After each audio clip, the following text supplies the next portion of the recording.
As promised, every Saturday, I will give you universities that are taking off the application fee if that is a burden, to you, so you can apply for free. So take a pen and a paper. If you have a high school qualification, I'm going to give you a university that is waiving the application fee for undergraduate applications.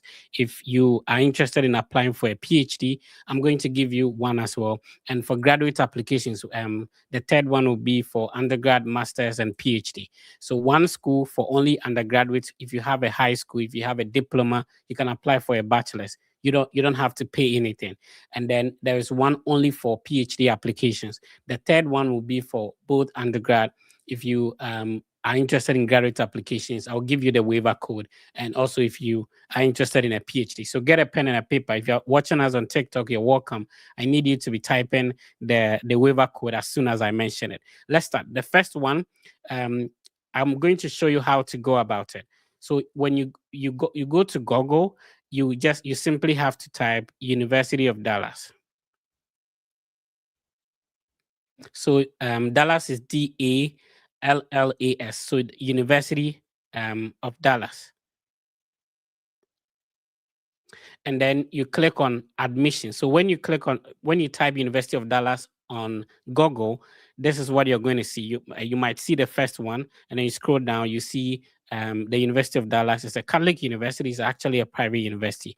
Then you click on admissions and aid.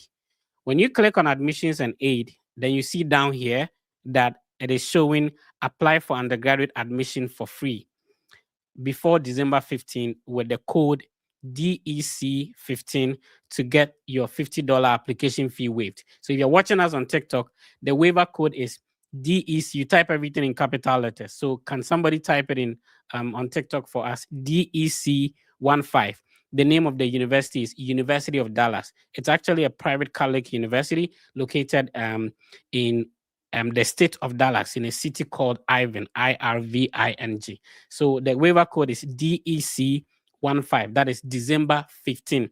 And December 15 is actually the deadline that you have to apply to this university in order to get a waiver. Remember, I'm saying that it's for undergraduate applications. Now, let's check and see some of the programs you can apply for. So if you go to the academic section, we go to the program, you see business, and they have accounting.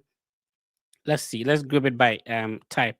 So undergraduate applications, they have art history.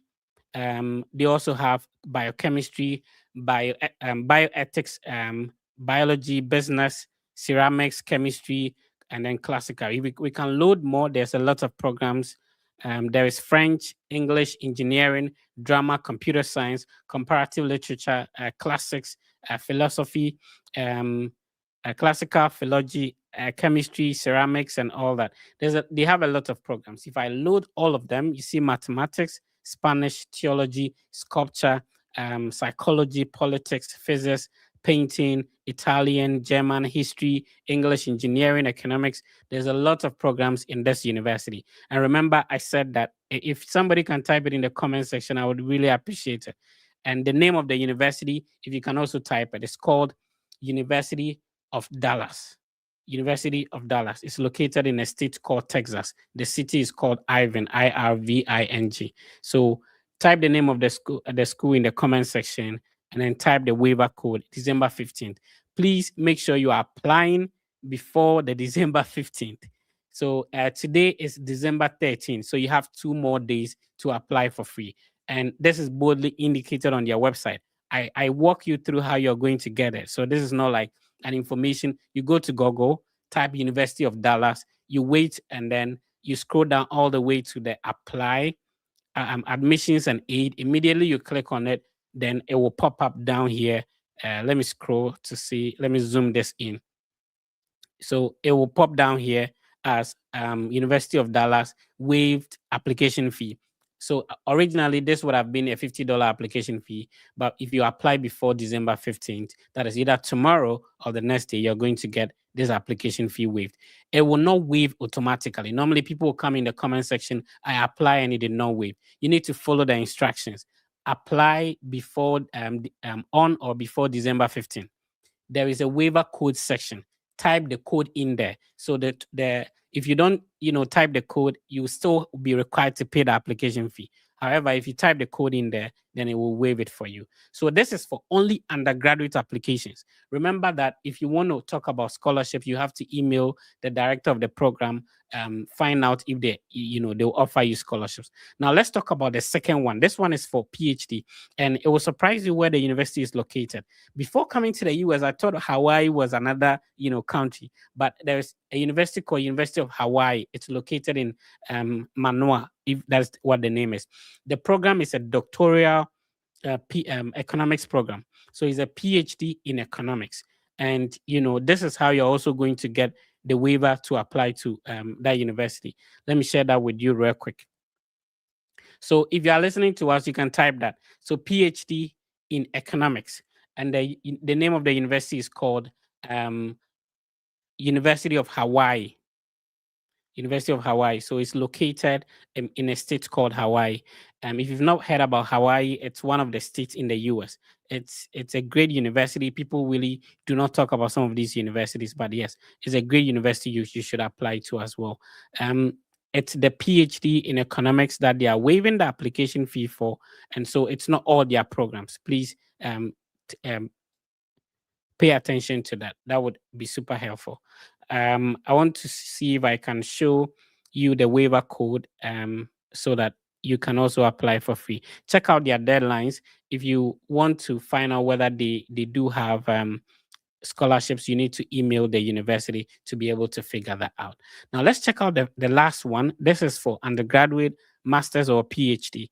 It's called Northeastern University, and there's a waiver code as well.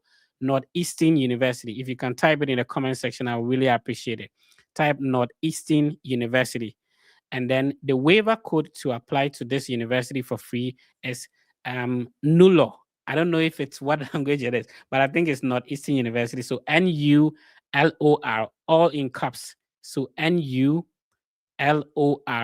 capital letters. You have to type them in capital letters. NULOR. This is Northeastern University, waiving application fee for undergrad, masters, and then the PhD programs as well. So this is the biggest study abroad content platform. The name is the Fred Effect. This is the reason why we try to share some of these opportunities. There are a lot of people who want to apply. However, the application fee is a burden. Sometimes the universities you're applying to are more. So you're applying to like 3 to 5 of them. Sometimes it's just a little bit expensive trying to afford all these. So if you are able to get a waiver code to waive some of the application fees, it reduces the financial burden on you trying to study abroad. So that is why I share some of these universities. Sharing the waiver code does not necessarily guarantee that they have a scholarship. How do you know whether the university will offer you scholarship? Email the department head of the program you want to apply to, share your credentials, especially your resume and then your transcript. Ask if you can go ahead and apply, if they will give you scholarship. Then you can use the waiver code to apply for free. Now, sometimes some universities require PayPal or credit card, which might be challenging. So when I was in Bole Bamboy, I didn't have a MasterCard or Visa card. Those, if you're in Ghana, you know that if you have a MasterCard or Visa card, the bank charges an extra amount every month.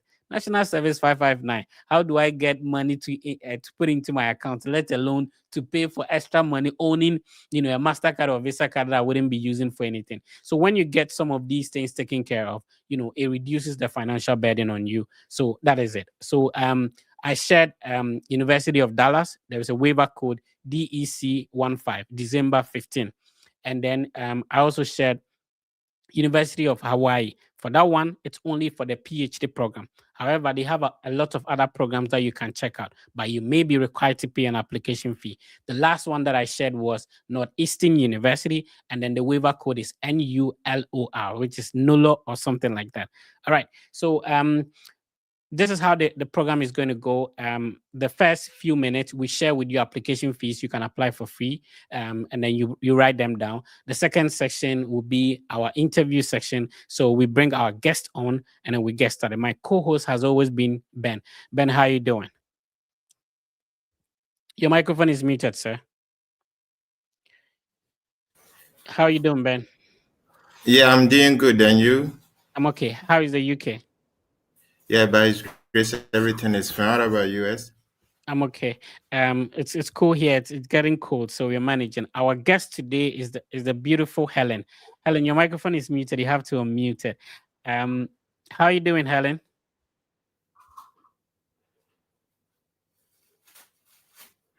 Okay. Helen is struggling with the unmute button, so we'll leave her to figure that out. But Can you hey, hear me now? there we go. There we go. Finally. How are Thank you, you. Thank Helen? you so much for having me here. How are you doing? Doing very well. Like you said, it's cold. Yeah, super cold now. But I love this weather because usually, especially when it is snowing and you get your some akata clothes on and you go and take a picture. It's beautiful, right? Have you taken some snow pictures yet? Oh yeah, and then I also did my snow angel. That was last year. Yeah, there's something good about every weather over here at any point in time. So Yeah. yeah, I love the snow. Thank you for showing up. For the people watching, seeing your beautiful face for the first time, can you introduce yourself and then we get going? Yes. Thank you all so much for being here. My name is Helen Agbebe, an international student from Ghana. Had my undergraduate degree in Ghana, master's from Western Michigan University in finance. Been here for the past about 2 years and still counting. Currently working on my OPT as a part-time communication consultant, and I also volunteer at my school's financial wellness and planning center to support student success. So I'm looking forward to having an insightful discussion today. Once again, thank you all for joining. Hey, Helen, I nearly called you Amagana. Why? You know, this your hairstyle. Thank you. It's those the Amaghanaians who have been doing it too. Thank you. Thank you. We are Yeah, still I like repping and your, selling Ghana. yes, I like your intro. It's like you are loaded though. Oh, I beg, I beg. Charlie guys are the seniors, so I beg. Hey, Helen, you are loaded. Tell us more. How are you able to manage all these portfolios? Well, that's a good question. I'll first of all will say my curiosity and the exposure that I have gotten through my study abroad. I'm a very curious person. And so coming here is one a perfect example I'll use is like going to the northern region, right? You can't speak the northern language. You need someone to take you along so that whatever they will speak, you can hear what even if they are insulting you. That was the goal and the curiosity for me. So having gotten that, why not? If the opportunity is there, you seize it. So I would say it's time management after all, though it's not easy sometimes. So, do you think you have reached? Yeah. Do you think you have reached in life? Or there are still a lot of things to do? Ben, I can't hear you. Oh, really? Is it clear now? I can't hear you, Ben.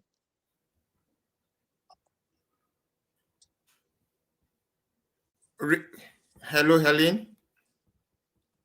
Yes, I can hear you now. You can hear me now. Oh, sorry about that. I was asking, do you think you have You are reached? gone again. Oh my goodness. Ben, you are gone again. Yes, I'm asking. Can you hear me now? Is it my end? I can't still hear you. Fred, can you hear me?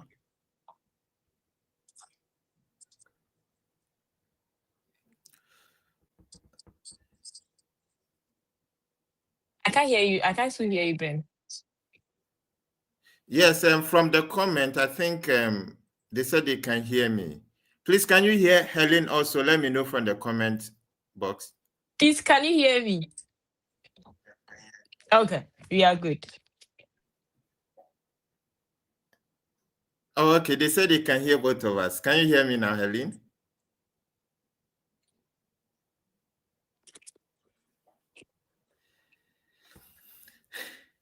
All right, let's see what is happening. Can you please hear me? Helen, can you hear me? Hi, Helen, can you hear me? All right. I cannot hear you from from the StreamYard. I think on TikTok you can hear me, but I cannot hear you from here. If you could exit and rejoin, I think that would be great. Helen, can you hear me? All right. You are muted on StreamYard, so please unmute it. And then you can put your volume down on TikTok. I think that's where the distraction is coming from. So you can put all your volume down all the way down, because whatever you say, they can hear you. All right. Finding it difficult. So we're having a bit of challenges here. Let's see if we can figure that out and then we can continue. If you just tune in, this is the Study Abroad podcast with a Fred Effect. We do this and every Saturday. My co-host is Ben, and our guest today is Helen. She's going to share her experience through going through the Study Abroad process with us, so that you can also learn and also know which universities she applied to, how did she go about her application, how much did it cost, how long did it take, and all that. That will help you if you also want to study abroad. But we are having a bit of challenges, which is part of it. So we're trying to see if we can resolve it. If you just join in, remember that we have what we call the giveaway. Every week at the end of the session, we select one person who the team will help to go through the process. And so if you comment, you share, you like, then you automatically join the draw. Also, remember that the team has, we can't just come here and always be telling you how to do it. When you need help, we should be able to hold your hands and assist you. So we are the only team that works on undergraduate applications for free for people at the moment. So all you need to do is to schedule a one-on-one meeting. If you have a high school qualification, send us your transcript via our Instagram handle. If you go to Instagram, search for the Fred Effect. We have over 26,000 family members. I don't call it followers. Over 26,000 family members. Send us your high school results. Let's see if it's possible you can also get admission and a scholarship. If you're interested in a PhD, a master's degree program, sometimes people think that study abroad is only for people with first class. No, it's not like that. If you have a pass, if you have a third class, if you have an upper, if you have a lower, send us your transcript. Let's see if it is possible for us to help you get admission and a scholarship. You have to send it through only one platform. It's our verified Instagram handle. So send us a message. Don't come and say hello. It delays a little bit. Send us the transcript directly, and then we will get back to you on that. Let's see if we can hear Helen now. Helen, can you hear me? Yes, can you hear me now? Better. Okay, Ben, please let's move on. We can. Okay. All right. Yeah, thank you once again. And thank you all for joining. So as usual, the name is Ben. And here is the Fred Effect. As I've always been telling you, we are not interested in telling you or giving you information for you to go and then struggle yourself out. We are telling you reality. We are telling you people's experience. So it's up to you to come, join, learn, and apply. And we hope that definitely you one day be called an international student. So you are welcome once again. This is the Fred Effect. Helen, are you ready now? Of course, at your service. Okay. Thank you for joining us. We hope that by the end of the session we will learn a lot from you, and that's what our family members are expecting. Yeah, so please don't hide any information. We beg you. I hear. So the first question will always be, why USA? Why USA? That's a good question. So, first of all, US, we all know it has a very good quality education. And then second for me is their strong, diverse community, sincerely. Third is their strong support system. Please, some of us, we are just graduates from the SHS. So some of the English, you take your time. When we say diverse, strong, diverse, what does it mean? So that we can be able to follow what you're saying. No problem. So what I mean is it's a place where you get a lot of people from different places. Like you get the Asians, you get the Africans, you get all kinds of people in such community. If you're on campus, you are getting different kinds of people from different backgrounds with unique talents and experiences. One. The second is a strong support system. So here I mean there are enormous number of opportunities and resources available to you to succeed on your academic journey. Then thirdly is the funding opportunity. So which one that is motivated why you? Which one was your strong source of motivation? if you talk of motivation, I would say it's the funding, but that motivation started from a friend who was back home. So kind of like what inspired me for the US. So it was a friend who started telling me about all the business field of certification. So the idea for me was that, okay, let me just try the ICAG. So I decided to be a teaching assistant on campus.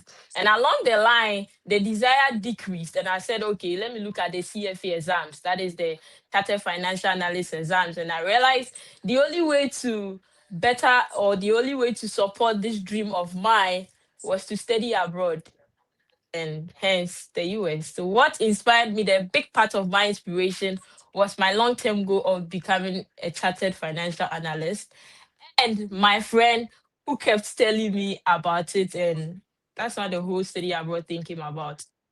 Oh, that's an interesting one. Yeah. People keep saying there is no funding for business students. Are you in support with that? It's yes and no. It's a yes. Okay, let me start with a no.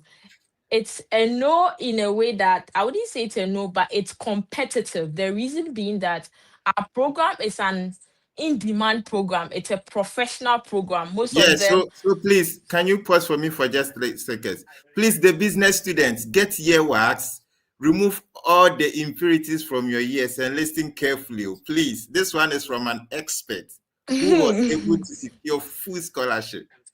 All right, please, let's go.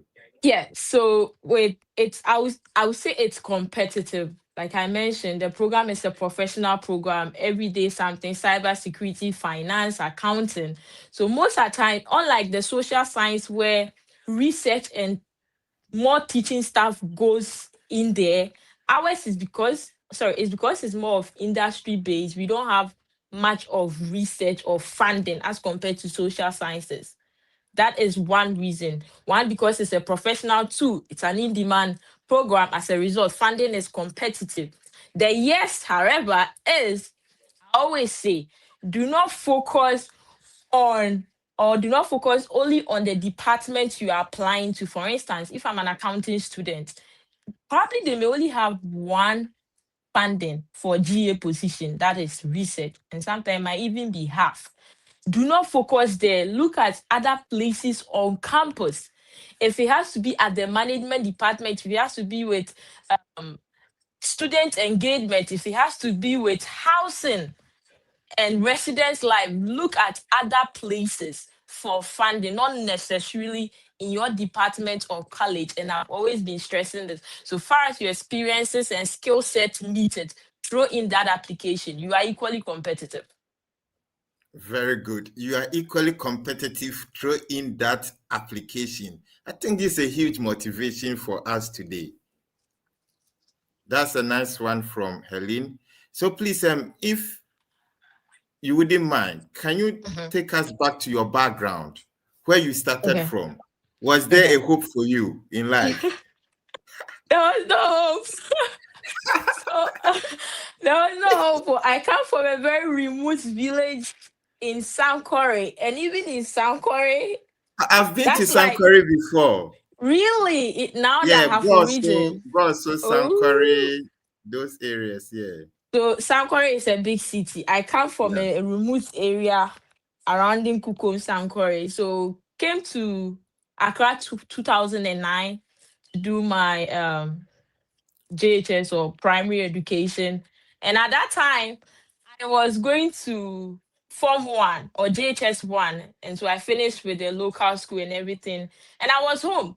And there was this teacher who came to my parents and was like, why is Helen home? Why hasn't she gone to the JHS yet? And of course, money issue. And then he was like, oh, her grades are good. Make sure. Fast forward, thanks to my siblings. they decided to bring me to Accra. So I came to Accra 2009, and that was where everything started. But I did not go to any of the fancy schools, you know. I did not go to any of the big SHS. No, no, no. I went to Corpus Christi. It was a day school. The reason why I didn't go to any of those big schools was I had a good grade. However, the computer wasn't favorable to me. It was mean to me. It gave me a very low school that I didn't want to go. So I ended up in Corpus Christi, which was great for me. And then, of course, came to the best university in Ghana. That's University of Cape Coast. Please, if you like, you can argue with your phone, but it's the best university of. Which year did you complete? I completed 2021, and so again, getting that inspiration from my friend who motivated me to stay on campus and write the ICAG, I decided to become a teaching assistant. And that was where everything with the study abroad started from, with the motivation to come here and write the CFA exams. I started application, doing my research. It was tough. Long hours of being in the office when everyone was gone. I would stay in there and get all my research done. Of course, I didn't want to go because there was free Wi-Fi on campus. Why? So I was making use of that resource, and yeah. This is how far, by God's grace. So how you said that there was no hope, but we didn't really see it from your speech. So if you can throw more light, because we want to understand what happened, the transition from no hope to hope. Because from your introduction, now I can see that you're a big woman. Oh, By God's you are grace, a I big beg. I'm woman. still learning. I'm still learning. Please, I am still learning. So we want to know. We want to know. We So- have young girls who might maybe perhaps be in that situation. It's like they are confused. They don't know what to do with their life.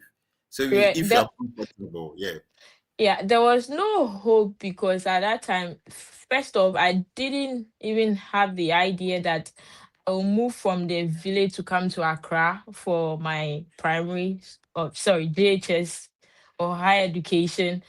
And majority of people that I completed with, sorry to say, they either pregnant or it was sorry to say it was It's bad. like It was, you lost your childhood friends. Those you were growing up, it's like they of all course, backslided.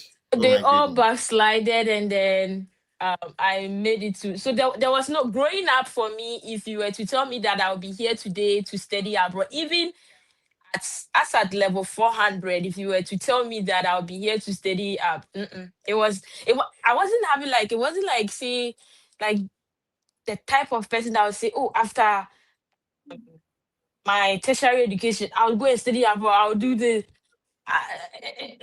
It wasn't a thing for me, but the association of friends that I had, they kept like telling me things, and I wanted to know more. And that led to me applying, or that led to me to take my curiosity elsewhere and see how I can grow and get the exposure. So where did you finally get the zeal, the energy, the power to apply? I would say Because you during said even as at level 400, you had I had no vision to study abroad. no, not at all. So If you were did to it tell just me, happen? Did it just happen? You just stood up one day and you said, I'm Goliath. I'm David. I'm going to fight Goliath. no, Was that your story?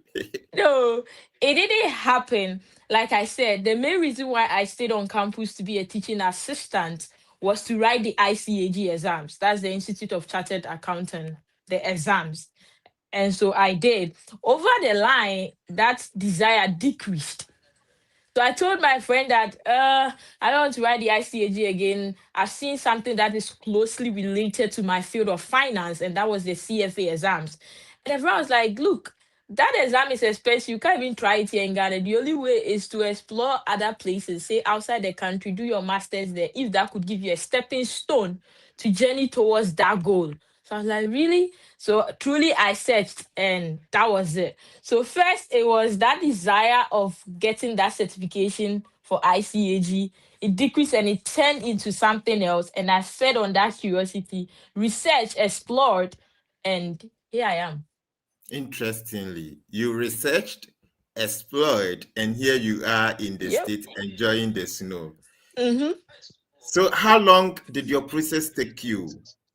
And if you are to start it again, what will you do differently? That's a good question. So I completed 2021, service ended 2022. So I started applying in 2022. Funding was still not a thing. I continued again in 2023. All those times I was still on campus. So it took me, I'll say, a year, because even for funding, I waited for funding over 5 to 6 months. Wow, you have patience. Huh, no, we'll get there. This we'll get there. The You know, journey. somebody will send Hmm. email 1 month, no feedback, and the person will be, Freddie Fett, I'm not getting feedback. What should I do? It's all part of the process, and it builds you. It builds you and it helps you to get the good strategy for your next application. It builds you, even though it's not an easy one. That uncertainty, that waiting moment, it's hard, is the truth. Yet when the glory comes, it's rewarding. So it took Repeat me that one. about, Can you repeat that one for me? I Today you are said, giving us some punchlines. Ben, I said, the waiting moment is not easy. It's hard. The uncertainty, the fear, sometimes the rejection. Yet, when the glory comes, it's rewarding. Please, this is not chat GPT English. Oh. Ben, so, Wow, when the glory comes, it's very rewarding. So yeah. you believe that hard work really pays, right? Right, and trusting the process, even when sometimes it's not clear. Because as at July 20th, 2023, I had no idea that August 20th, I'll be in the US for my master's. I was doing back to back interviews on GA position with all the schools that I applied, and nothing was coming forth. And all of a sudden, yeah, it happened. It just happened. That's Yep. interesting. So Yes. if we are to reverse time, if you are to start your process again, what will you do differently? Thank you. I almost spaced that question. Yeah. What I would do differently is, because I applied, focus was on funding and curriculum of program that meets my career goals, especially giving me the stepping stone of writing my certification exams. I'll probably equally look into programs that will give me the opportunity to utilize my CPT to do an internship. I didn't get that opportunity. So CPT is curriculum practical training. So what that means is, if you get the opportunity to apply to a program, you look at the curriculum and there is an internship in there, that means that you'll be able to utilize that CPT. However, if it's not stated there, even though you have the eligibility to use that CPT, you cannot use it. Even if you get the best of internship with your program, you cannot, because it's not related or part of the Please, it curriculum. seems this is, I think you are the first person mentioning this to us. So if you can take your time, is it related to only the business programs? We just Mm-mm, want to be sure. mm-mm. So Mhm. CPT, so we have CPT and OPT. OPT, CPT yes. is The OPT curriculum. people talk much about it because that is when you complete, you do, and you can secure job. So the Mm-mm. CPT, I think we've not had much education on that. Okay, so the CPT is the curriculum practical training. So what that means is, curriculum, it has to be part of the curriculum of the program you are going to study or coming to study. So if I was to apply again, I will make sure that I take a program, though it meets my career goals and everything, make sure that that program has an internship portion in it, so I could utilize that CPT. Because one, especially if I'm looking at me working after school, graduating and working after school, that will put my foot at the door. It will Oh, give okay. me, yeah, it Teach will us, give teach me, us, teach us. oh man, it will give me the experience of working here in the US. And a lot of employers look at that.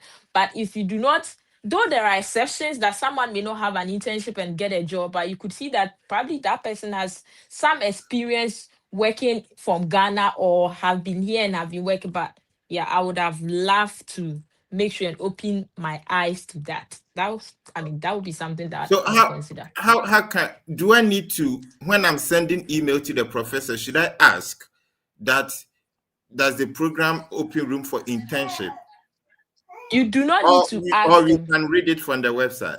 It will be clearly stated on the school's website. When you go to the courses, when you go to the school, you click on courses you will take. It will be clearly stated there if internship is mandatory and it's 3 credit. Normally it's 3, it will be stated there. So you do not need to email the professor to ask if truly internship is part of your program. And all programs are eligible for CPT. So far as you are international student, you have 2 type of job training in the US. You have the CPT and OPT. You do not need to do anything special. All you have to do when you are here is to liaise with your international office for them to facilitate this for you. When you have an internship, go to them and ask, or go to your advisor, ask if you are not sure whether this is related to your curriculum. Ask them, I have this internship, can I take it? If you can, they will let you know, and the international office will be of help to facilitate that for you. Interesting. Yeah. I'm sure this is a massive information that we need to learn. So please, from today, if you are browsing on some of the programs you want to read, open your third eye.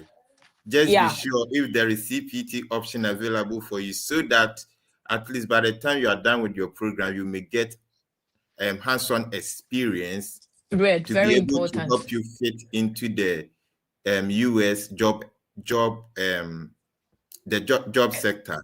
And this is all that Helen is trying to teach us today. Thank you so much. So you're welcome. As usual, as Fred mentioned earlier, there will be a draw, and the one who will win will have the privilege to be mentored by the Fred Effect team. So our question of the day is very simple. But Helen, you have to answer this question. Okay. We just want to know, what is the biggest enemy to the study abroad success? Biggest enemy. The biggest enemy. So please, you can type your answer in the comment section as well. We want to know the biggest enemy to the study abroad success. Should I answer that too? Yes, you have to answer, but we still pick answers from the comment words as well. Okay, so I will say one is ourselves, because I won't take any excuse for it. You believe that we are the biggest enemy? Wow. Yeah, regardless. You can't tell me, no excuses. When there is a will, there is a way. It's ourselves. So why can you convince us? Yeah, the reason is, in as much as someone will say that, one probably is application fee, 2 someone will also say letters of recommendation, 3, but above all, it's us, because sometimes someone may have all of these available, but the motivation, the drive is not there. Someone could just come to my DM and say, I want to study. You pour in and pour in and pour in and give all your all, and you just realize that the person never used any of those resources. So, like I said, regardless the excuses that we will give, I think at the end of the day, it's ourselves. To me, that is my answer. If you give that excuse of application fee, Fred just gave a waiver code. Second, if you truly are seeking for assistance, tell me this. If I've been able to send in an app, you have started an application, I've been serious. Let's say I'm not even working, or I have an association of pen, I'm very serious that this funding is guaranteed there, and I tell you that, Charlie, this some way, somehow, you'll be able to get the money and pay the application fee. You will be able to cut down on certain things, unless you don't need that thing for yourself. You will do it. You will do it. So for me, it's not the application fee, not letters of recommendation, it's ourselves. That is me. Yes, so our guest today is saying that the biggest enemy to the success of study abroad is you yourself. I see a lot of people are putting their comments in there. They are also telling us procrastination, oneself, laziness, mindset. And interestingly, Helen is trying to summarize everything. So laziness, procrastination, whatever, all points back It's to all you. to your So being, that to is you. yes, so that is Helen for you. Please, do you support that we are the biggest enemy to our success so far as the study abroad is concerned? It doesn't mean that Helen has spoken, so that is it. Do you support what she just? Okay, so as we are waiting for their comment, we can now continue. So, how many schools did you apply to? How did you find the application process? Okay, so I applied to 6 schools, and none of them I didn't pay a dime. I didn't pay any of the fees. And the application process, it was it was okay for me, of course, with the credentials of the SOP, CV, letters of recommendation, and everything. So as at 2022, 23, application waiver was really a thing for the schools, especially if you join their webinars. Even if you do not ask for it, you will get it. So for me, that was my strategy back then. But now it's reducing because they know majority of students just join the info session for application fee waiver and not necessarily want to listen to the information that the committee is passing across for them to turn in a strong application. So yeah, about 6 schools, and I didn't pay any application fee for them. Wow, 6 And schools. it came at a cost. It came at a cost. The cost was for me to stay longer in the office after all duties were done as a teaching assistant, because during the day you are teaching, doing that. So when everyone leaves, I now stay back, use the Wi-Fi, because time difference from Ghana to the US was 4 hours, 5 hours. Sometimes some webinars may start at 10 p.m. and I'll be in the office just to listen and at the end get the waiver. So it came at the cost. So yeah. Wow, it came at a cost, but you didn't regret. Not at all. Wow, interesting. So please, if you are listening to us, somebody applied to 6 universities without paying single peswa or penny I for didn't. the application fee. So how did it happen? Did the admission come with a scholarship, or it came and you later received the scholarship? Thank you. So we have some came with automatic merit scholarship based on my credential and extracurriculum activities and academic experiences or grade. But other ones also, a majority of what I was interested in came after admission, and it was stated on the school's website that you can only apply for the graduate assistantship after you are admitted.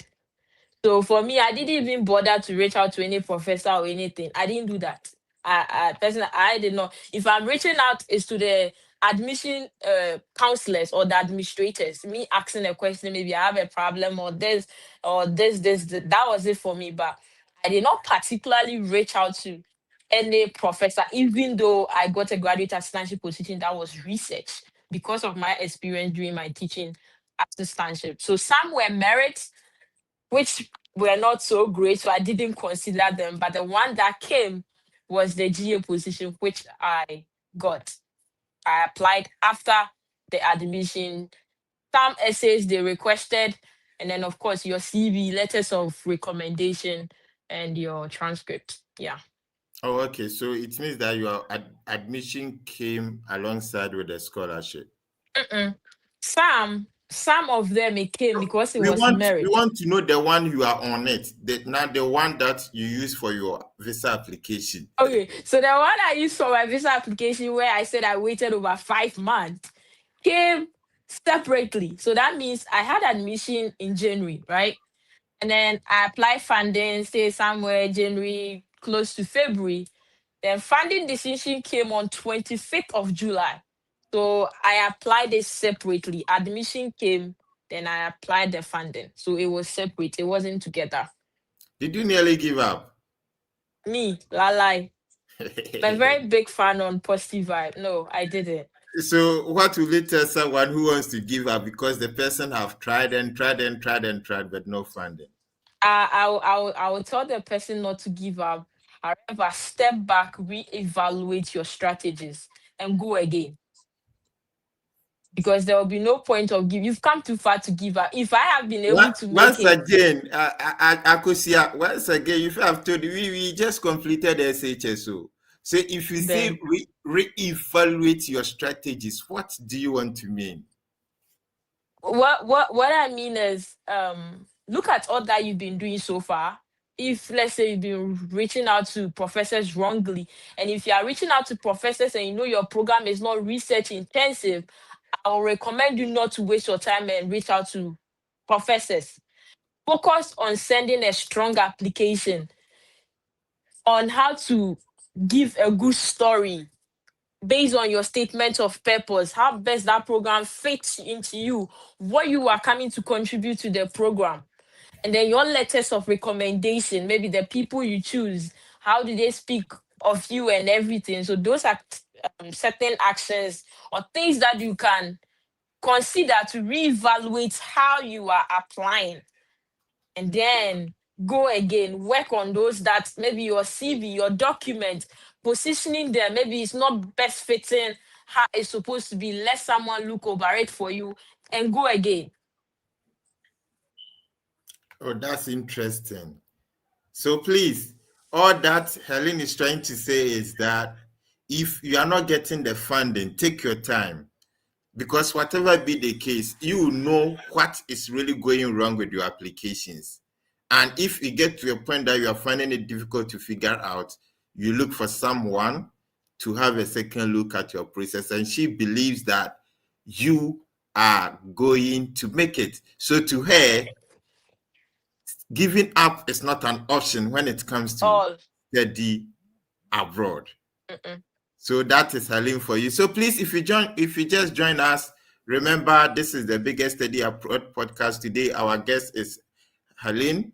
She says she came from a background with no hope, just like me. But by the grace of God, now she can speak of hope. Yeah. She see herself at a certain level, and somebody will say, God bless the United States of America." Amen. Of course, it's our duty to keep praying for the land we want to prosper on. So there is nothing wrong. Pray for the land wherever you are. Pray for the land. Whether you are in the UK, pray for that land. You are in the US, pray for it. So there is nothing wrong to say God bless the United States of America or God So, bless you Helen, too. if you had not gone to America, what would have happened to you? That's a good question.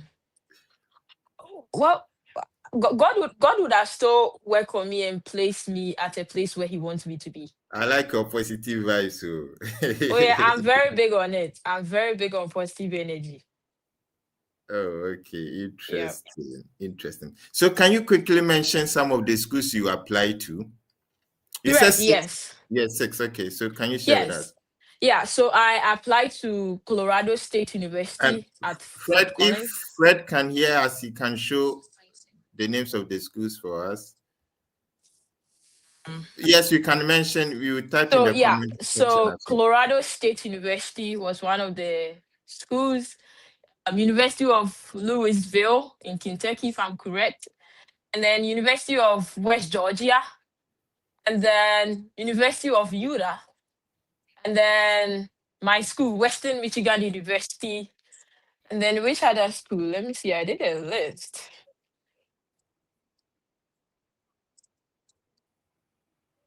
I think you've mentioned Texas 4. AMA University at Commerce in Texas, and then Northern Illinois University. Oh, okay. So basically, these are the 6 universities you apply to for free. Yeah. Oh, okay. All right. So thank you for sharing these schools. You're So welcome. you know, from business background, Mm-hmm. Western Michigan State. Can you Western take Michigan us through? University. Sorry, Western No, you are Michigan fine. University.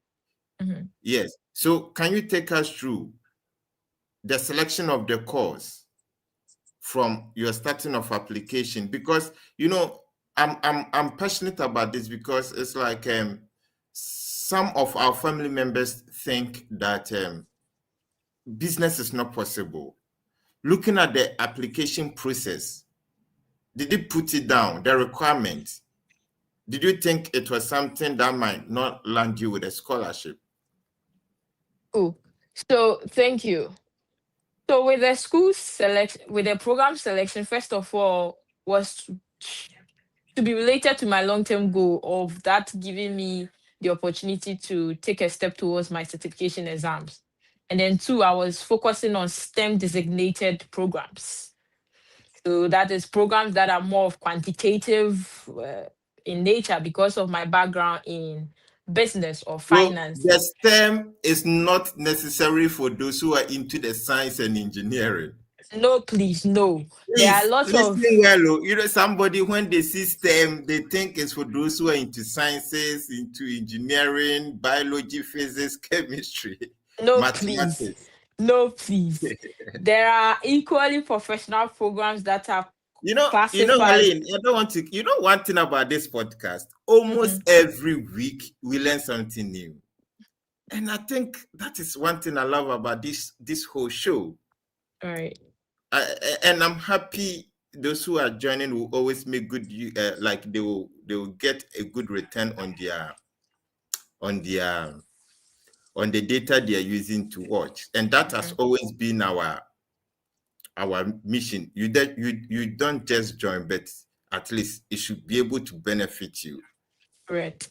Yeah, so carry on.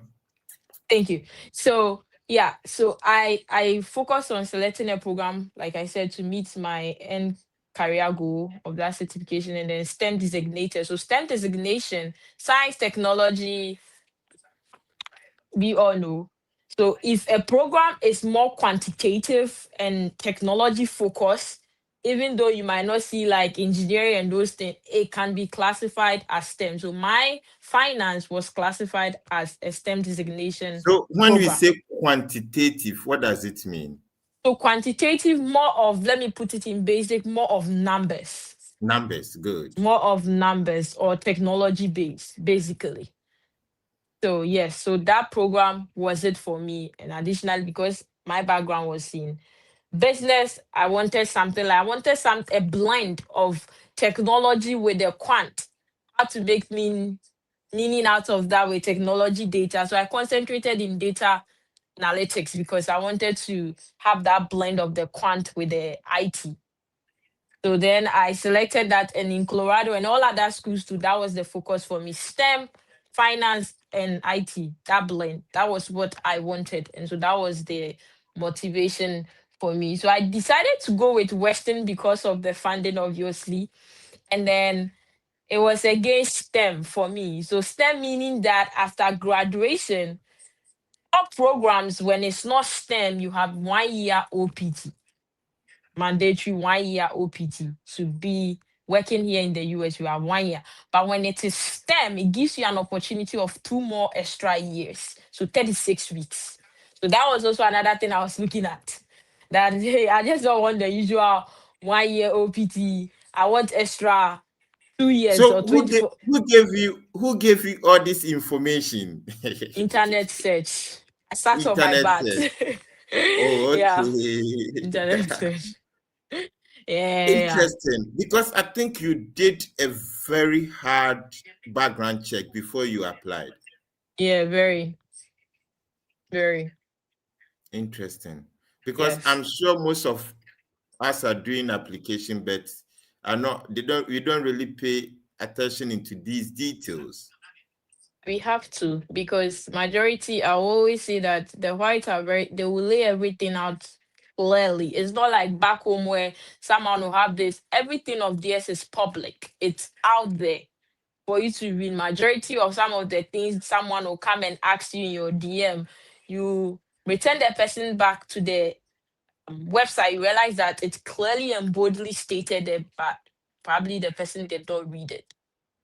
Oh, okay. Interesting. Yes. So Yes. please, if you have not liked this live show, just try and like it, and as much as you can, try and then share the link for us also, so that those in Sankore, Yes, those is Sankore and Kukro. Bolly We Bamboy know can that I'm see the live. link, and they will see that their this year is on live now. Ben, you're funny. Yeah. So how are you feeling now? How are you feeling?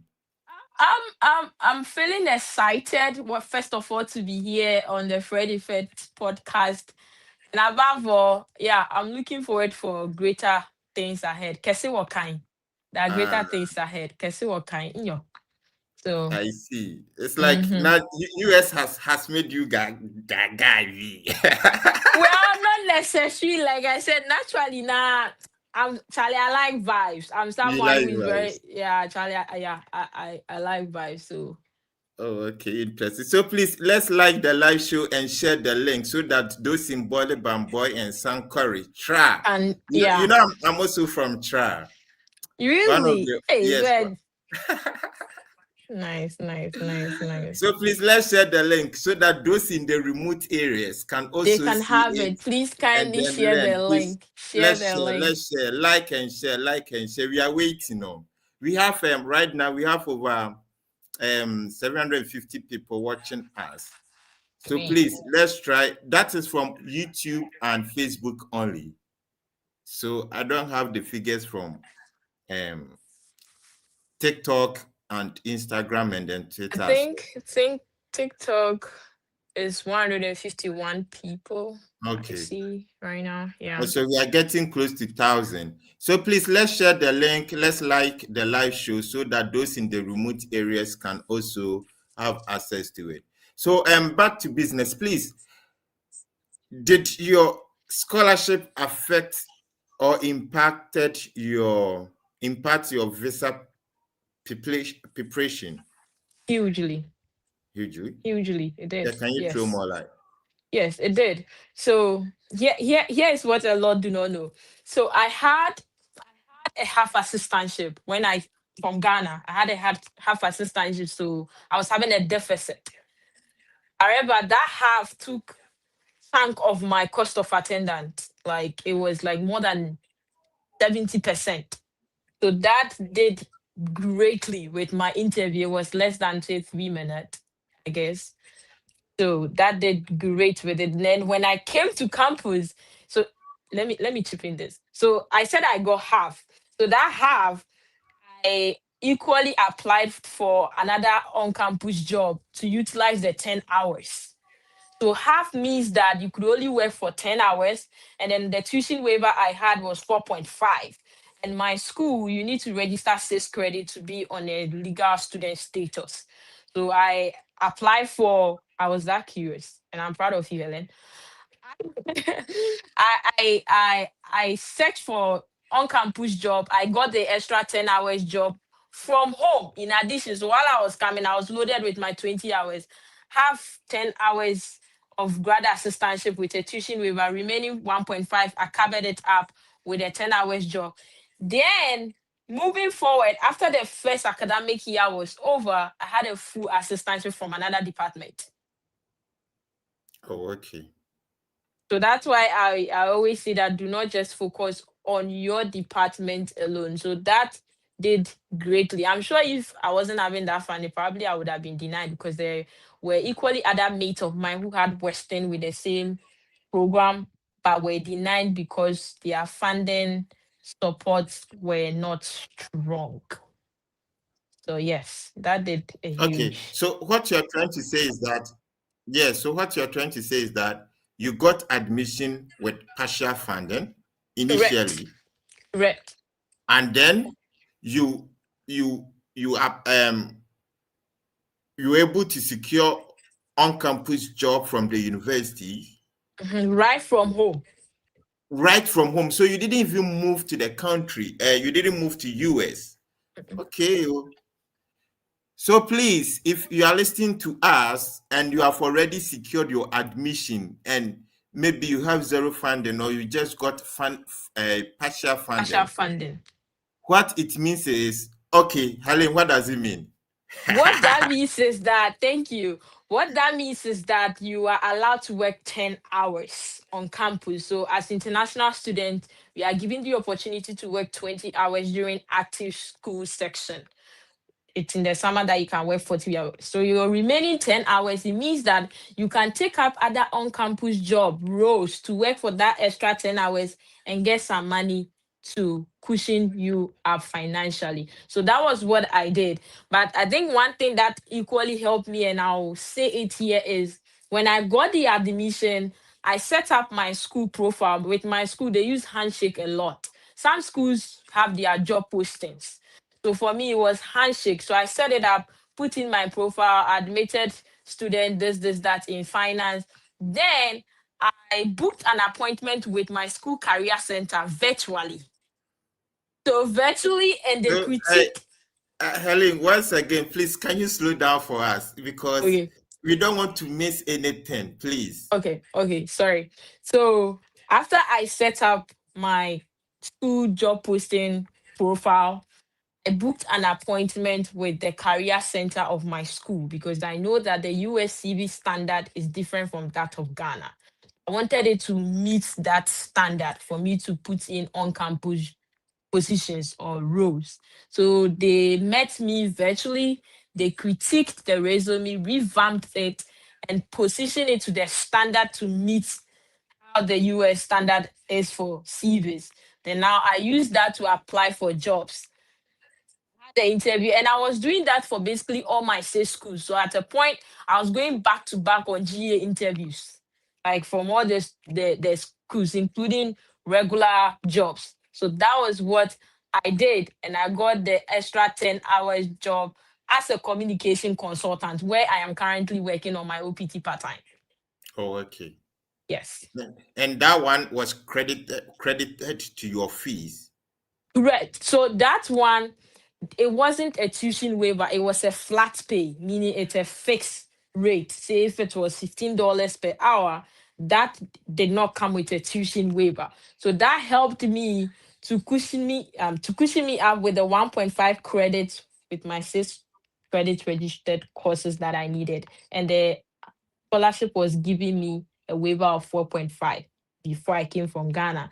Then after my first semester, transitioning to my last semester, I had a full funding from the management department with full 9 credit tuition waiver. Wow, that's interesting. So how did that affect your visa interview?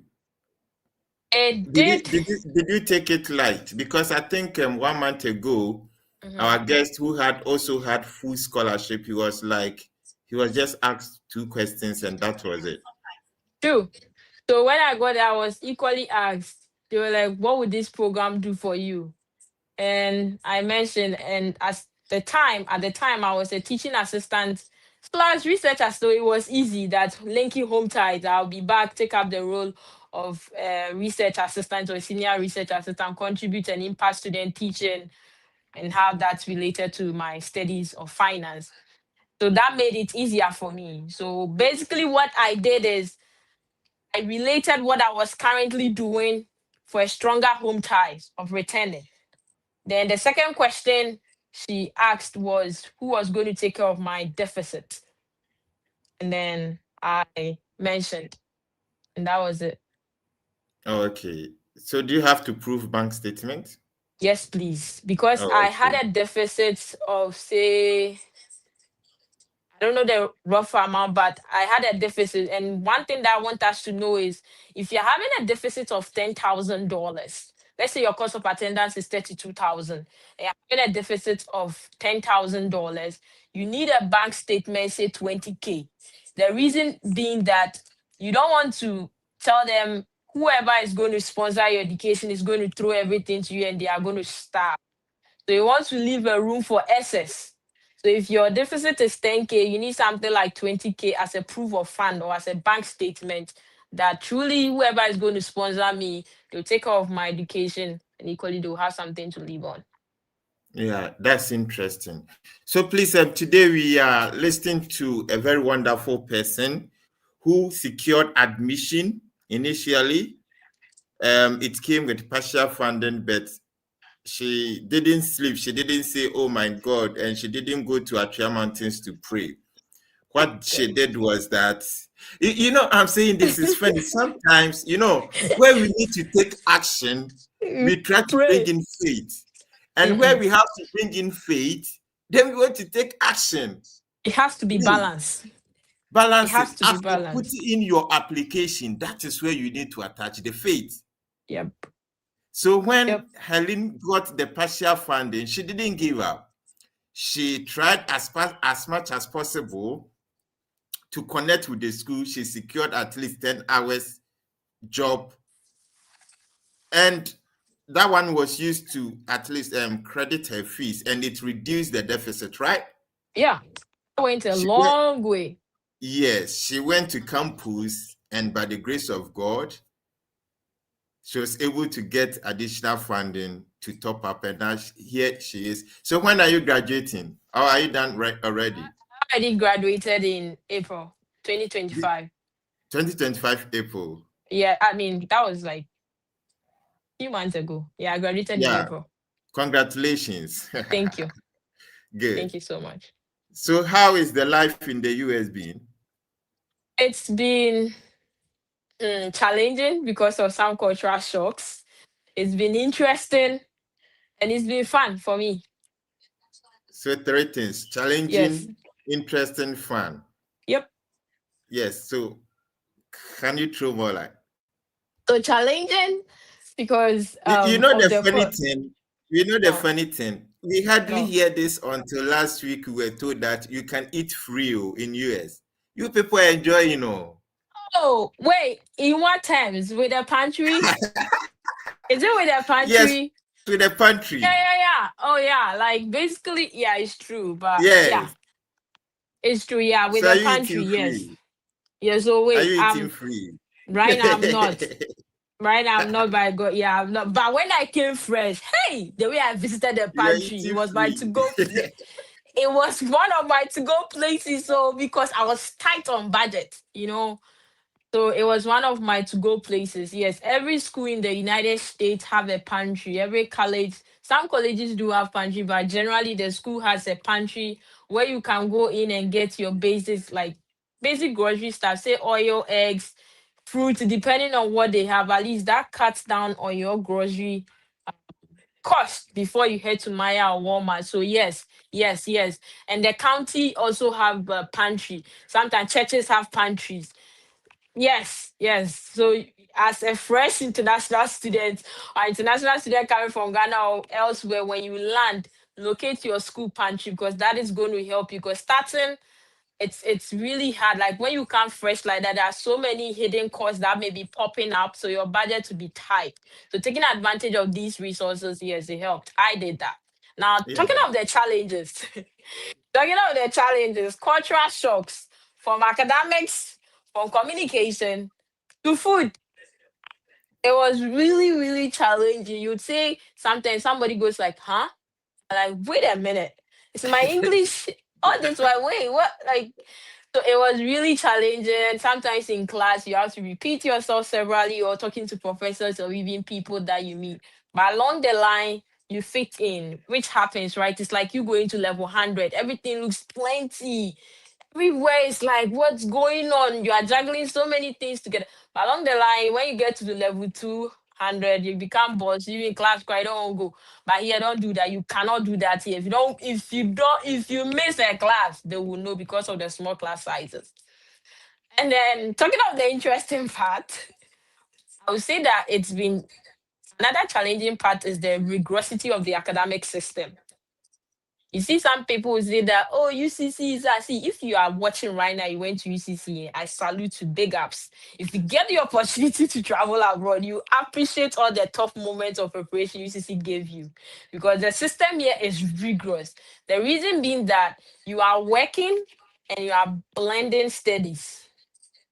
Back home, you're only doing full-time studies and probably some extra curriculum activities, either church or associations, and you are cool. But here, you are taking care of yourself, you are working 20 hours, doing your assignments, which are due every week before class. You have to read. You have to take care of yourself. Homesickness, calling family. Those are the challenging part. The fun part and And the then maybe interesting part. calling your boyfriend. Exactly. Those in long distance relationship, you understand? Yes, those in long distance relationship. Yes, time difference. You have to adjust all this. Yes, that is really. It's not easy. It's really draining.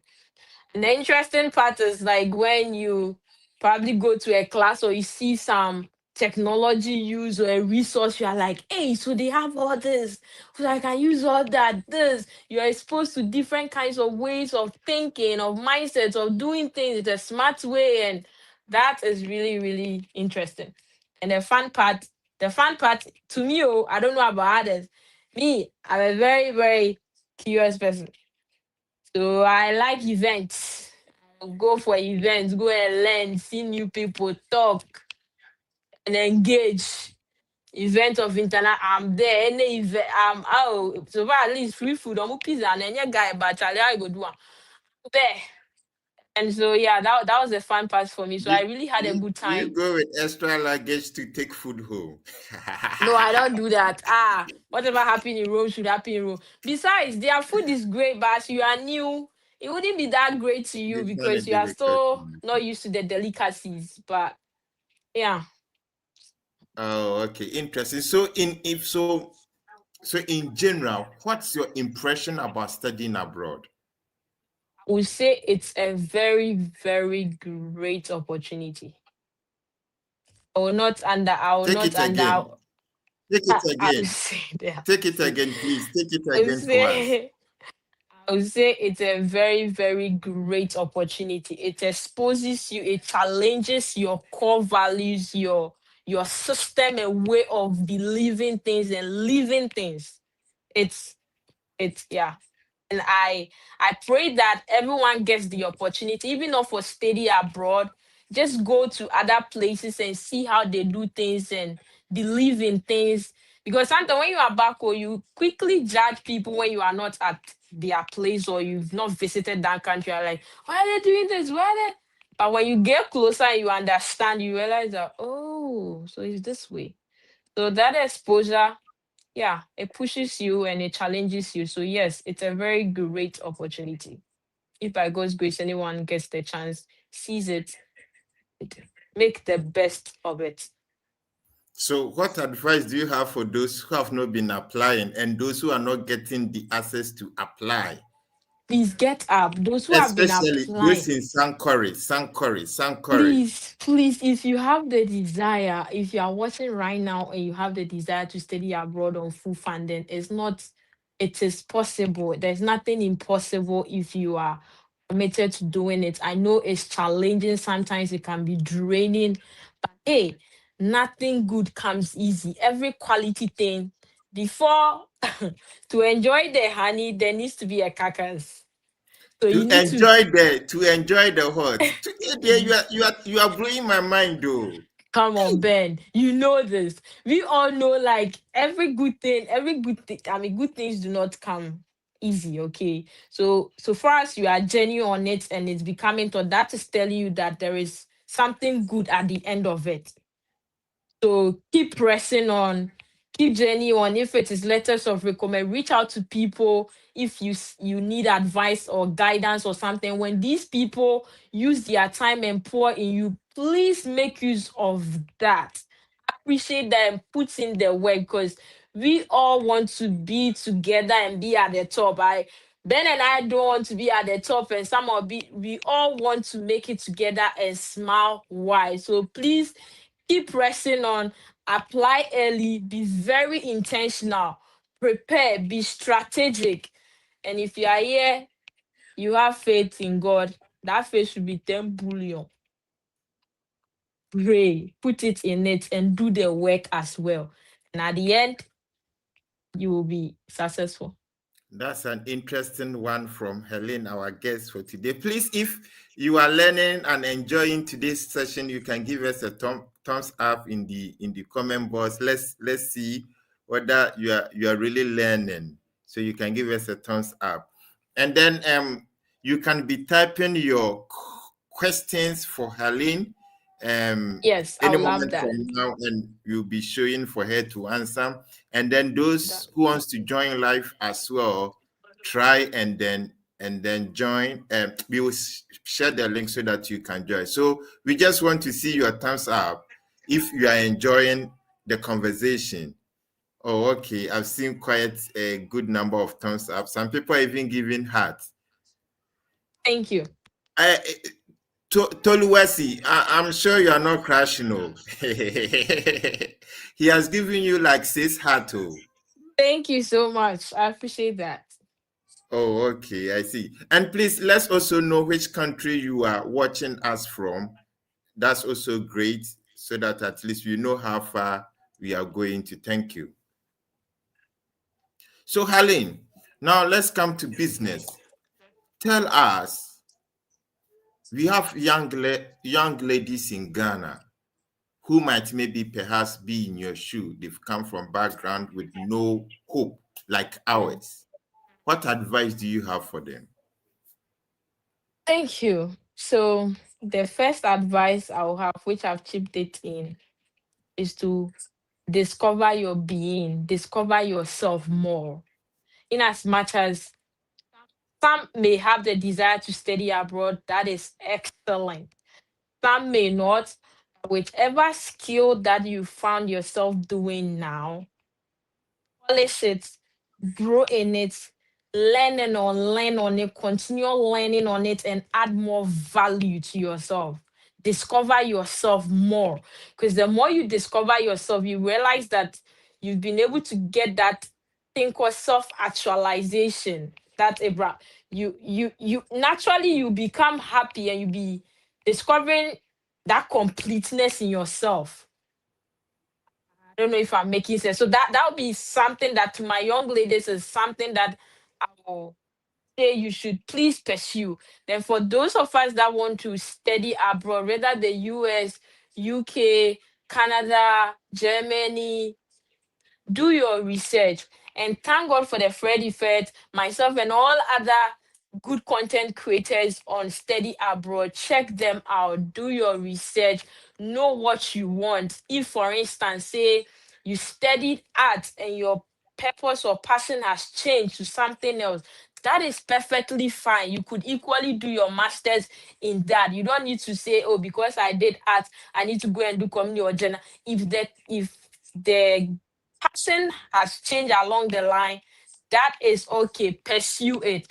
Do research about it. What do I need to get there? What requirement? What are the eligibility criteria? What do I need to do? Do that. Put in that application. Seek that guidance. And hey, above all, trust God in the process, and you will make your path shine. Okay, so that is for the young girls. What about the young Yep. boys? The young guys also. Bad. So with the young guys, maybe I don't know. With the young guys, I always say, and I've always been telling my friends that the society has created in um, a way to for us to see guys that hey, you need to be tough, you need to do this. It's the same thing I would say that build capacity because you guys have no room to fail. For the ladies, I can run somewhere, call my brother if I need something or call. But the guys, it's tough on your side. And because of how society has classified you, but big ups to all the guys who are hustling so hard honorably to make it. Big ups to you. Build capacity. If it is something you are doing, keep doing it. Learn on it equally, unlearn. Look up to people who are already there. There are templates. There are a lot of templates of whatever you are doing. It's not new. There are lots of templates you can look up to. Learn from them. Get that inspiration. Make it uniquely yours. Own it. And hey, build that capacity for yourself as a man. Because if you're able to build that capacity as a man, you can equally carry on others. Oh, interesting. We have a lot of people that are really listening to you. So this is from Samuel. He say, Helen, you are so knowledgeable and very intentional in all that you do. Big ups. Thank you so much. So that's a nice one from Is that? um Thank you. yes, from, and then this our wise king Solomon. Solomon, it's been a while. Of late, you've not been joining us live. Today I've seen you. He says, wow, I love that part. If the passion has changed, that is fine, and you can still pursue that dream. So Yeah. that is another interesting one from Thank you so the much. wise king. Evans is also saying, okay, thank you. I'm sure today Welcome. you've really um you've really help some of us to really understand some life hacks. So this is Jerry Hope. He's saying that build capacity. So I'm sure he's The highlighting man. a point that you made. So that is a nice one. So let's take a quick question from Matthew Senor Ahiayibo. He says, what advice do you have for course-related master's program applicants in terms of graduate assistantship position? Thank you so much, Matthew. We didn't address that. For us to know, my course was not a research based, it was a full course based master's, and I still had a graduate assistantship position. Remember, it's not about the research.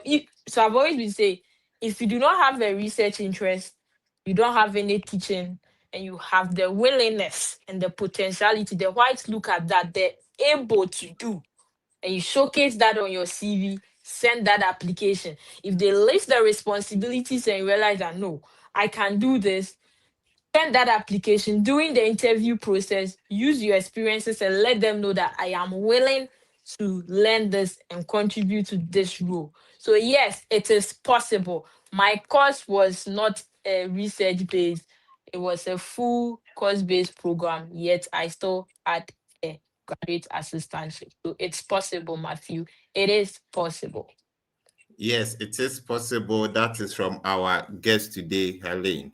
Um, hey, Black, this guy. He says, Mr. Ben, when you are applying, is the transcript that is necessary or the certificate which one carries weight? It's mostly the transcript. They'll hardly ask of your certificate. It's your transcript, the unofficial one. So the one you upload, even if it's the official copy from your university and you scan it and upload, they deem it unofficial because it's not a sealed transcript. So it's the transcript that they weigh, not the certificate in the initial process of the application. Oh, interesting. I think now there have been changes in most of the application portal. So maybe what you can also do is that you can scan your certificate and transcript together as one document.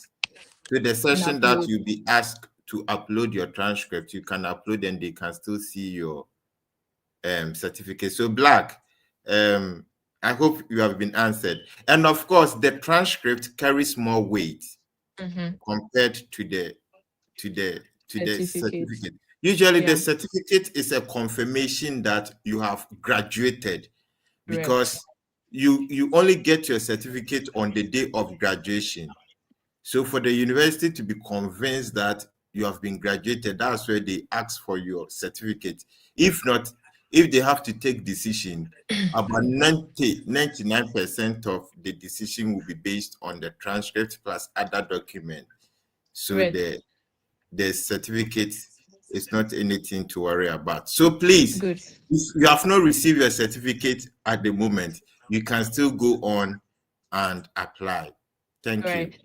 And another thing that makes the transcripts more important is because it highlights your courses, the various courses you have done during your undergraduate program. Because I remember when I got my GRE waiver, two, for me having or should have a 3.0 GPA, they asked if I had taken certain courses.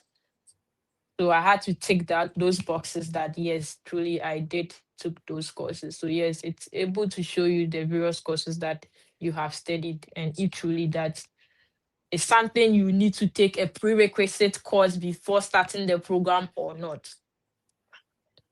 Interesting. So this is another question from Bernard Entry. He says, if you emailed Professor and she responded that we have to schedule Zoom meeting for possibilities, what should you expect in the meeting? This is a very good question, and I love it. So in this meeting, be expecting to talk about, especially if you reach out and it's a research-based master, say PhD, or a master's that has a dissertation, be ready to talk about your research interest. And if that professor is the main person you are looking forward to working with, I recommend you go read about their work, tailor it to your research interest, and talk about it. So in that conversation or that Zoom meeting, she probably ask you, okay, the program you are coming to apply, and then what research are you looking forward to do, to know if truly it aligns with hers, and if she can move ahead and supervise if you should get admission to the school. Yeah, interesting.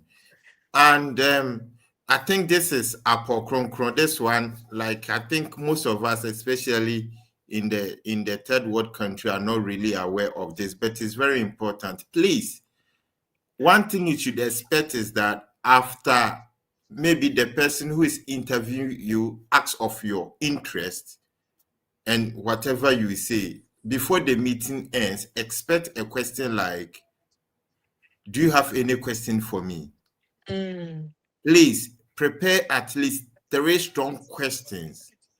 This is a trick most people don't know. So sometimes if your interview doesn't go well, it didn't mean you didn't prepare well, but the interviewer didn't really feel your passion, because you can't come for an interview and you have been given a platform to ask a question and you are not able to ask. So anytime you are going for an interview, try and prepare at least 2 or 3 questions that relates to whatever you are going to discuss, and then after the interview, ask. It shows that you are really serious and your passion is very high, because it's so weird attending an interview and the interviewer will ask you, do you have any question for me? Then you said, no, I'm okay, I don't have any question for you. Like it doesn't really sound well. So prepare a question for your interviews, and I'm sure this one will help you. That's a good one. Yeah. I am this is Black again. I am currently a student of TTU with GPA 3.6, studying welding in my 3rd year. Mr. Ben will advise me to complete uni first before I apply, or apply with high school certificate. Helen, will you want to take this? Okay, I thought, okay, I will take it. So I will say that complete your degree first. Because if you are applying with your high school certificate, the question I will ask is, are you coming to start afresh your undergraduate degree here again? And you are in your 3rd year, a year more. And secondly, are you willing to sacrifice all the cost of your school fees and all the resources you have put into this far? So I recommend and suggest that you keep up with your studies and strongly, yes, get that first degree, because that is going to be a stepping stone for your master. So yes, please complete. Yes. So that is another way. So the other side is that you don't have to necessarily say you want to even complete before you start. So what you can do is that you can even start with the application. That's why it's good to also be communicating with whoever is in charge of the application. So you tell the person, oh, Mr. This and this, I am Mr. Black, I'm from Ghana, currently doing this program, but I'm also interested in this your program, and I want to pursue blah blah blah, but I will complete. You know, the funny thing, sometimes if you check the university's portal, they ask you, when is your graduation? Yeah, the So expected date what of it means is graduation. that, yes, they know that some students plan ahead, so you can be one of those students. So Yes. what it means is you can complete your application, and then if you get your full transcript, you upload as well. So as for Yeah. starting studying abroad, it's very interesting. Read about the program. If you find any program you're interested, start with the application, communicate with the whoever is in charge, and there will be billions of way out for you to be successful. Yeah. All right. Totally Yes. agree. So enough of that. Let's take this from the wise King Solomon. My question is, I am 40, married with 2 kids. I have bachelor's in management studies, but growing up, I don't find it difficult fixing things that I have not even learned. From doors, small electrical problems, fixing plumbing pipes, and more. Will you advise I to follow up with management or follow the technical part?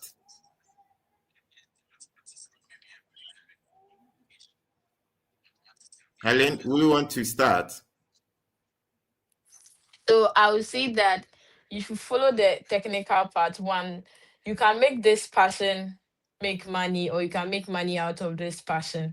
Then, if you need a degree out of that to put you on a higher elevation to maximize on this, yes, do that. Because it's going to make it more easy for you if you find a program that is related to this. You wouldn't struggle to do it because already the person is already there. You've been working with this for years. As compared to, yes, truly you did management and it's been years you've not gone back, but having this ability to fix things and then getting a program that is related to that will go way easier for you. And at a point when it becomes difficult, that person will still carry you on because you don't find it difficult to get these things done. That's what I would recommend. That's interesting. So, And another in thing maybe, sorry, another thing maybe it will all depend on where currently you want to take your career goals, because at the age now it depends on where you want to see yourself in the next 5 or 10 years. If that is also something that you want to look into. Go ahead, Ben. Yeah, so I think this is a good question, and there may not be an exhaustive answer to this question. Yes, because sometimes these things happened, but the truth of the matter is it depends, as Helen said, it all depends on where you want to go. You see, what are your plans? What are your career objectives? So if you're able to set these things clear, it can also help you to know which direction to take. And right now you have degree in management. Now the point is that your age is not a limitation. So at 40, if you want to continue with your studies, you can. But the truth of the matter is, I'm sure now, if you're able to give correct prompt to AI, you may be able to get universities that even you can combine these skills, because repairing staffs and management, they are not far from each other. So you might be able to get a program that you can cover all these experience in it without even necessarily being a management program. And one Yeah. thing that we should understand is that the out there, they are not all that interested in progressive studying. Let's say you did economics in for your bachelor's, so masters, go and do economics, PhD, go and do economics. No, nah, it's not like that. Even you can start with your masters in economics, but if along the line you feel like no, It's not my you are thing. no more interested in economics, there is that room for you to divert to a different field, and it's possible. So we shouldn't lock ourselves. You know the funny thing, for instance, if you take a typical UCC transcript, in a semester you can do like 6 or 7 courses. The minimum you can do in a semester will be like, let's say, 5 courses, and that is on a condition of 3 credit per hour. Look, you've done So which means that by your 8 semesters, if we multiply 6 by 8, it will be like 42 courses. So please, you may have 42 courses on your transcript. So don't let the name of your program scares you. So like, let's say you did Bachelor's of Education. So it means that you have to toe education line. No, don't think like that. In the Bachelor's of Education, you do courses like communication skills. You do courses like African studies. You do courses like entrepreneurship. You may do courses like psychology. So look at all these courses and see which of these do I really have passion. And you can select your next master's program out of the courses you have on your transcript. Please, do you get it?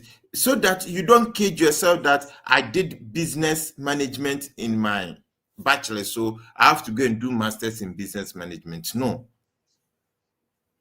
Diversion is possible. So if you understand this, it will make the process easier and simple for you. So thank you for your question, the wise King Solomon. This one is from Abdul Martin. Does one need to show a bank statement even when on a full scholarship? So that takes me to the question that full scholarships covers everything. It depends. So one thing to confirm this is when you receive your offer letter and you get your I-20, check. So the I-20, we have the left and the right side. The left side tells you all the debits of your expenses. The right side is your funding and other funds. So check if it tallies, if the cost of attendance total to the left is equal to the right, the credit side, then you are good to go. You don't need any bank statement.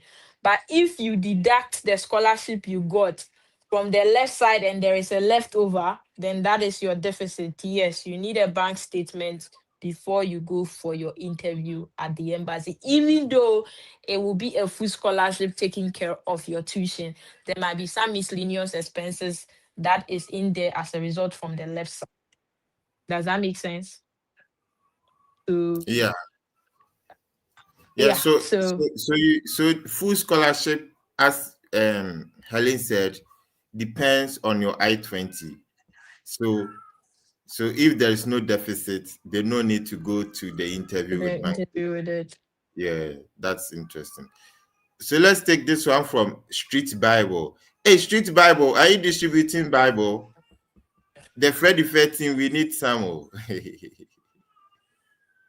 Hey, please, is data analytics a really needed career in the USA? If yes, can you help me with schools that can get you a data analytics courses when having a low CGPA? How do you reach you, Helen? Okay, so yes, it is. So you can check out simple way I'm going to give is go to Google, type in masters in data analytics or masters with graduate assistantship in data analytics. That will be very easy for you. A lot of schools are going to pop up. Or you can equally check masters in business analytics and then you equally see that too. So these are all master's programs that have like analytics in it. Mine was master's in finance, but it has a concentration. So what that means is it's finance, you take finance courses, but you have elective courses to take to make up your concentration. So I chose data analytics, even though the master's was in finance. I concentrated in data analytics. It means that I selected elective courses that were tailored to data analytics. However, there are full masters in data analytics or business analytics that could give you the full richness of what you are looking for. I don't know if that makes sense. And to say with a low Okay. CGPA, I wouldn't say so. Here they consider the GPA more than the CGPA because the CGPA is a cumulative. So they look at the GPA. So you can have a CGPA of say 3.0 and your GPA will be like 3.5. That is what they are looking for. So if you say a low GPA, what's your range?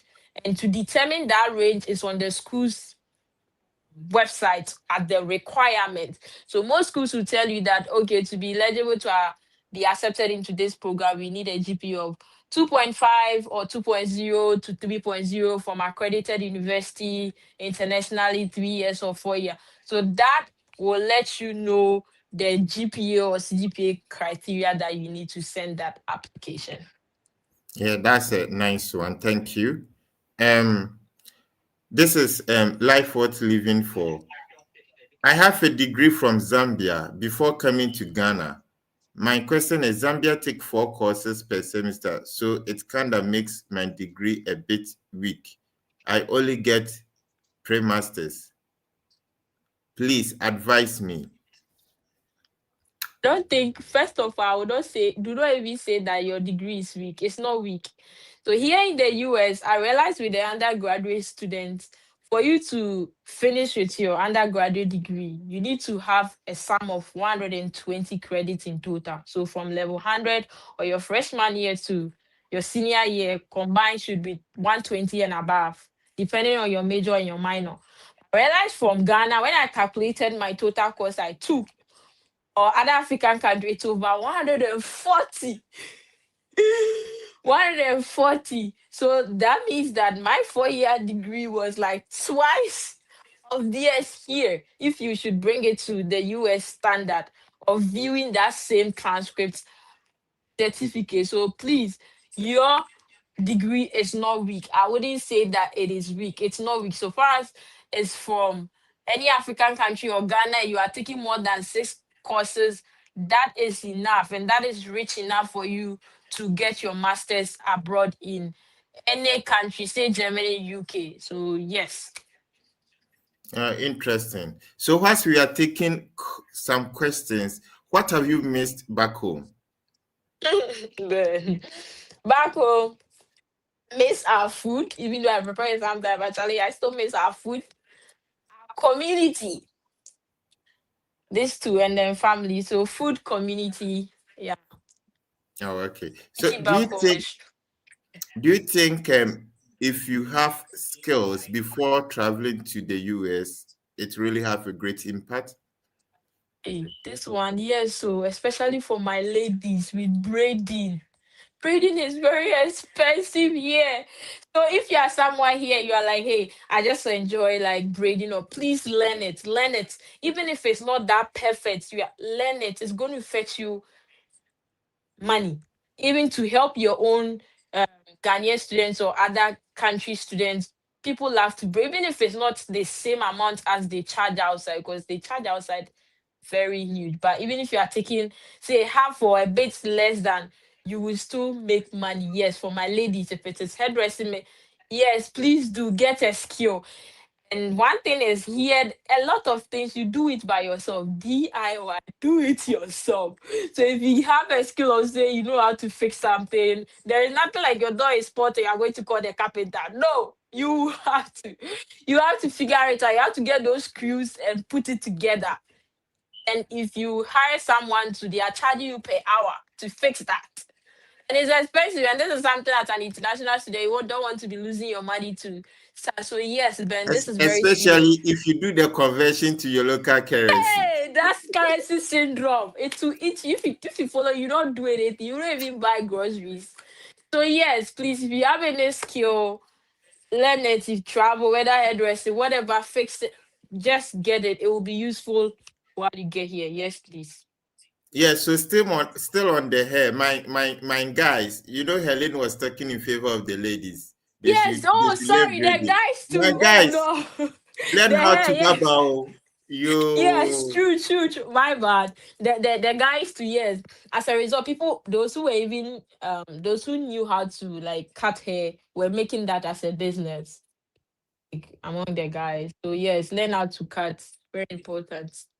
Yeah, please. So whilst you are waiting for your application decision, when you go, even if you go and Baba is saying that he's going to even take you like 500 CDs before he teaches you to know how to buy. Please pay, because when you go, just $50, We'll you are cover good up to that. go. You will cover up that. So don't joke with skills. It's very important. And then driving, very important. Yes. Driving. Yes. driving. Yeah. You never get this information anywhere. Only True. the Fred Effect platform, please. Very You know, true. we went through the process from stage 1 to the end. And you know, we've been moving from countries to country. So whatever we are saying, it's not like we are guessing. We are telling you the realities. True. Realities. So True. please, this information we are giving you, True. Driving very it's important. better that the Yesu Moja some pastors are selling. Amen. Oh gosh. Helen, yes, Yes. let's pick this question from Afrifa Kwaku. But please remember that there's going to be a draw, and before you qualify to join us, you know the question already. The question is, what is the biggest enemy to the success of study abroad? Helen gave her answer and she's saying that your own self is your greatest enemy. If you're in support or not, that is up to you. But kindly type your answer in the box so that you also qualify to be part of those of the draw. So we just want to know, what is the biggest enemy to the study abroad success? Thank you. I did diploma in education with GPA of 3.1 and did top up with GPA with 3.65. Do I have to apply with only diploma or degree? Hmm. If I get this right, it's like the top up gave you the full degree. Like you have the Yeah. full bachelor or something degree, then go ahead and apply with that. Since you've got a top up and then you have this now, the diploma is still there but kind of nullify. So yeah, I'll suggest you apply with the Yeah, degree. the only thing is that sometimes it makes it difficult for the admission officers to really understand, because the top up is usually 2 years or 3 years. Mm. And most of the US schools, they are expecting that you have at least 4 years, um, um, um, 4 years degree. So what you do is that, one, if the program requires that you have to do transcript evaluation, you can attach your diploma and your top up transcript, and then you evaluate. However, you have to still understand that communication is a key. So you try to engage with the admission officer or the department coordinator for the person to understand what is the meaning of your transcript. Because when they're able to understand and know the system, it will be easier for them to take decision on your application. So don't let's hesitate to contact them irrespective of that. And you can even do this. You send all your requirements as an admission inquiry to, even before you start the application. You can send a code email explaining that you attach your transcript, and you hear what the director will say before you even proceed with the application. So that is that.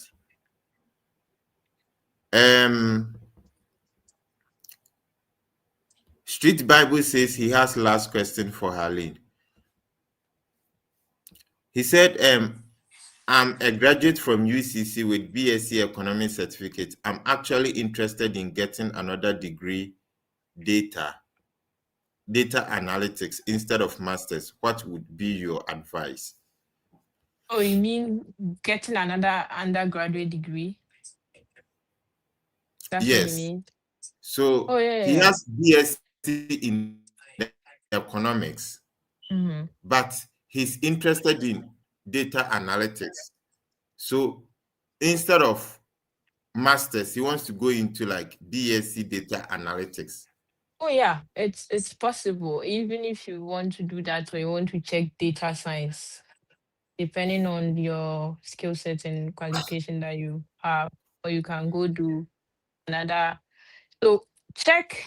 So here, one good thing about the US, I don't know about that system. When you're, let's say I'm doing Bachelor of business administration, I have the opportunity to select one thing as my major. So when you come for the first year, I'll have the opportunity to explore variety of majors and finally conclude that this is where I want to go in. So if you want to do data analytics as a concentration, you might not have that as a full bachelor of say business administration, data analytics, but could have a business administration and have your major as data analytics. So guess what? We have about 1,800 people tuning in live to watch us. This is the highest Oh, probably thank you guys. we've gotten so far. Like the ideas you're dropping are very helpful. Almost 1,800. You see where we are from. If it's in the US, that's absolutely fine. But we are from Ghana, where data is a little bit expensive. And see, Mm. if you have 1,800 people watching you live on YouTube, Facebook, Instagram, and all that, then it's amazing. So we Thank appreciate you the so support, much. and thank you for helping, and thank you, Helen, for bringing the blessing, because we hardly get such numbers at once, like, 8,800 people watching us, and we appreciate everybody. Ben, let's Thank continue. you for having me too. Yeah. Yeah, so Fred, I don't know if you also like to come in with this. So we want to know, there's someone who has BSc economics, but he thinks that now his interest is in data analytics. Now he's confused whether to pursue another degree in data analytics, or can he go straight into masters in data analytics, looking at his background in BSc economics from the University of Cape Coast. The beauty of graduate school is that you don't necessarily have to have a background in one program to apply for it. My master's in public administration does not mean I did bachelor's in public administration. I did not. So the most important thing is that graduate school, especially in the US, allow you to explore whatever field you're interested in. So yes, you can. You don't need to go in for a bachelor's before that. The second thing is that you need to talk to the department head, share your transcript with them, and then ask them if you can apply. So, a typical example, because I know that I didn't do a bachelor's in public administration, when I was applying for that program, I had to email my transcript and CV to the HOD. They asked me that, do I have a background in calculus or mathematics at the undergraduate level? Did I do microeconomics? When I said yes, then they said, okay, I qualify to apply. Sometimes they need you to have certain prerequisite, because if you join the program, so for example, even though if you have a bachelor's in religion, you can apply to master's in mathematics. One where what's a calculus class or name because you don't have a background in calculus. So in that case, if you email them your transcript, they get to know what courses you have taken and see if you will be a good fit for the program and not struggle in the program. So yes, you can apply. Yeah. So just to add to what Fred just said, I did bachelor's in education and I majored in economics and minor in geography. But I have my first master's degree in public administration and my second master's degree in public policy. And I'm even thinking, if I'm to do PhD, I'm even thinking of a new area to venture, which might be something like leadership related. So it doesn't really matter when it comes to graduate education. But as Fred said, if you don't have certain foundational courses, it's going to affect you because they are going to build upon what you know. So you just have to know that this is the course you are taking and you should be prepared for it. So if you're able to send to them and they approve that, oh, okay, you can do it, then prepare for anything that comes. So I think that might help you. So Sejo is saying that power of a woman, full of inspiration. Today you are our Yasantua. Thank you, Joe. I don't know if we still have these histories in our curriculum. So today, Helen is our Yasantua for today.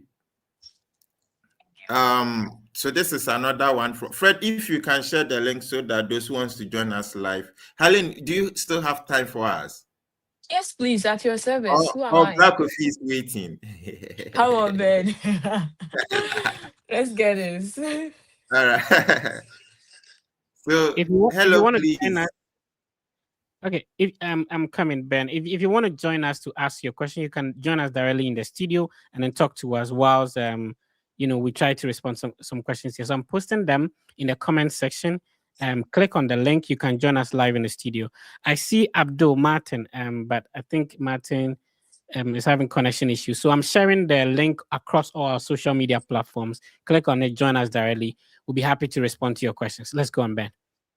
Hello, please. I am a diploma nursing holder. Can I get master's program with my diploma certificate with full scholarship for a different program?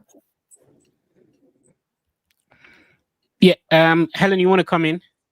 Go ahead. Yeah. So the straight answer is yes, but there are certain things you need to do. Understand that with a diploma, you have 3 years or 6 semesters. However, most people applying for master's degree program have 4 years or 8 semesters. So these are people you're going to compete with. So there are some universities in other countries that will not admit you directly into a master's program if you have a 3 years or 6 semesters. But most universities in the US, and I can mention a lot of them, can give you a direct admission. But understand that because you are competing with people with 4 semesters, 4 years, or 8 semesters, you have to strengthen your application. And one of the things that could help you is what we call the transcript evaluation. If you do that, it will be able to help you apply directly with a 3-year diploma into a straight master's degree program. If you write GRE, it will make your application stronger. So yes, with a 3-year diploma, you can apply. Interesting.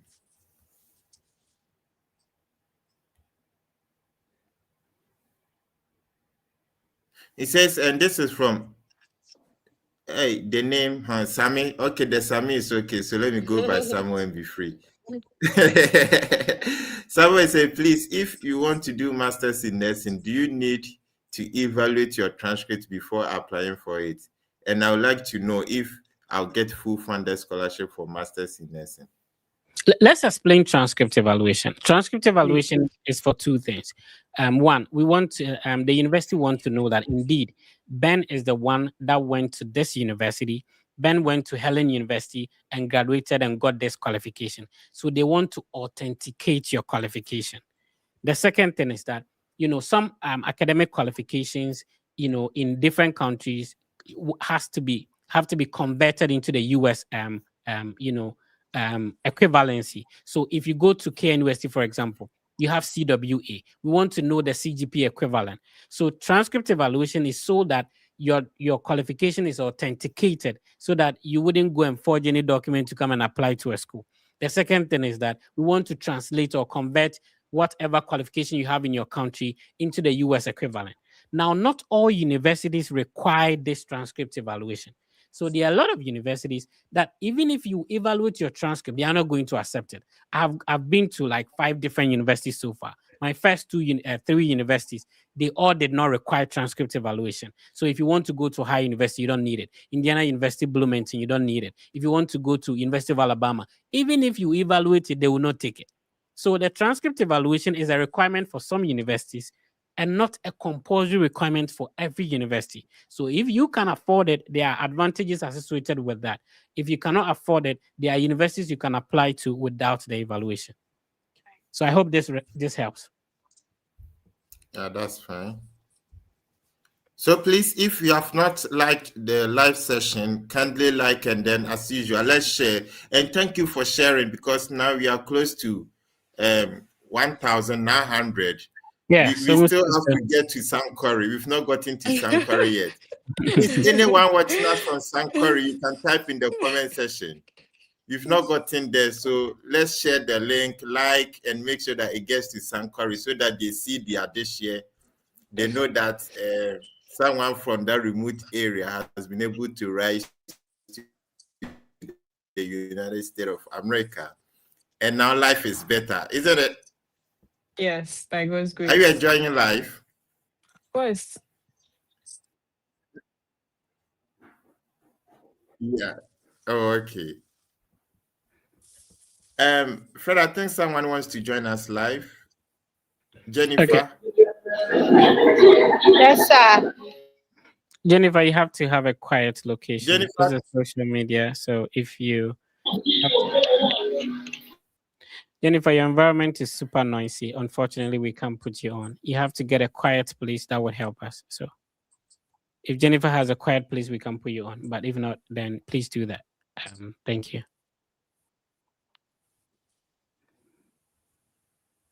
Okay. Okay, so we have Nana Oh, someone said Nana I'm close to Wusukusi. He says, Sankore. yeah, I'm close to. He is close to Sankore, Yay, but not in Kwaku. Sankore. So please let's share Nana them. Kwesi. Thank you for joining. Nana Now, Wusukusi. Kwapon is like the Gosu area, right? Nana, Yes. which Nah, I how think close that's are the you? capital of Ahafo. Yeah, go. So Nah. Yeah. That's I thought Gosu was like the okay. capital of Ahafo, right? I think before the separation of regions, it was Bono Ahafo and Sunyani was the capital. But after Yeah. the separation, I think Godso is now for Ahafo, if I'm still Oh, I see. correct on that. Yeah, I know those places. From Gosu, you go to Mem, you go to Bedia, Konkasapi. I know those places. Yeah. Yeah.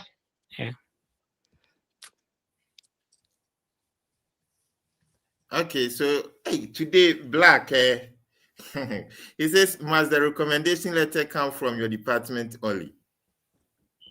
Mm-mm. Let me leave No, this to the expert.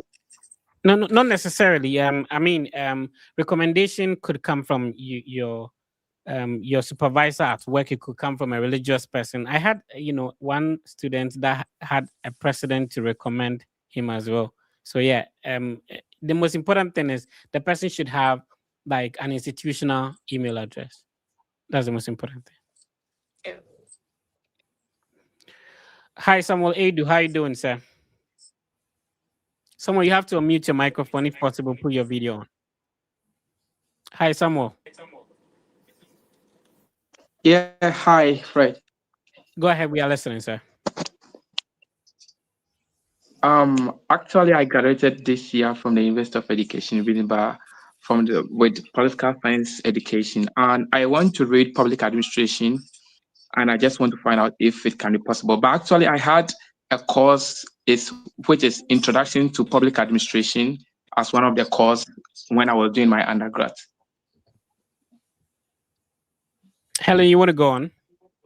Yes, it's possible. Kindly repeat what you said last. You said you did a course in something. I actually read a course which is Introduction to Public Administration as one of the course on the transcript when I was reading political science education as undergrad student. But I want to further do public administration as a master course, like doing it in masters. That's excellent. First of all, like Fred and Ben been saying that you can switch regardless your undergraduate degree to do whichever masters that you want to do. However, you having this foundation in public administration is going to be of great help. And even with that, you can chip that in your statement of purpose that having gotten this foundation, you are ready to take up other courses in relation to this. So yes, it's possible and you can. You are setting up yourself for success and you've already started having that course that you have taken. Yes, so you can go ahead and apply. All right, Helen. All right then. Yeah, thank you for coming.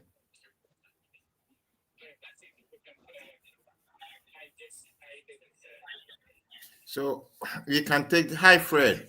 Please, what is the way forward for me to apply from the diploma to masters? I already explained that, for diploma, you need to put in extra effort because you're going to compete with people who have 4 years of transcript or 8 semesters of transcript. So if you work on a transcript evaluation, if you write a GRE, it's going to be helpful. You also have to understand that not every department or every school would admit a 3 year or 6 semesters of transcript into direct master's degree. So you need to ask them first before you apply. All right, we have over 2,000 people tuning in live to watch us. That's interesting. We really appreciate the support. Let us hear from you in the comment section. Where are you watching us from? What is the time at your end? Helen, what's the time at your end? It's 2:48 p.m. Okay, and Ben? Eastern. Yeah, 7:48 p.m. Okay, let's hear from you. Which country are you watching us from? What's the name of the city? And I say, Ukrabe na Osha, ye bole bamboy na wa mi yuhu. What's the time at your end as well? Um, okay, I think we have Jesse. Hi, Jesse. Jesse, you have to unmute your microphone. If Jesse is not ready, we talk to Ruth. Hi, Ruth. Hello. Ruth, Ruth, Ruth, you ceiling na you. Okay, all right, let's go on, Ruth. Yes, please, I wanted to. Good evening. Yeah, Hello. we can hear you, Ruth. Good evening. Good evening. Good evening. Please, I wanted to Yeah, ask yeah. if I want to apply for undergrad degree. Please, can I merge two results?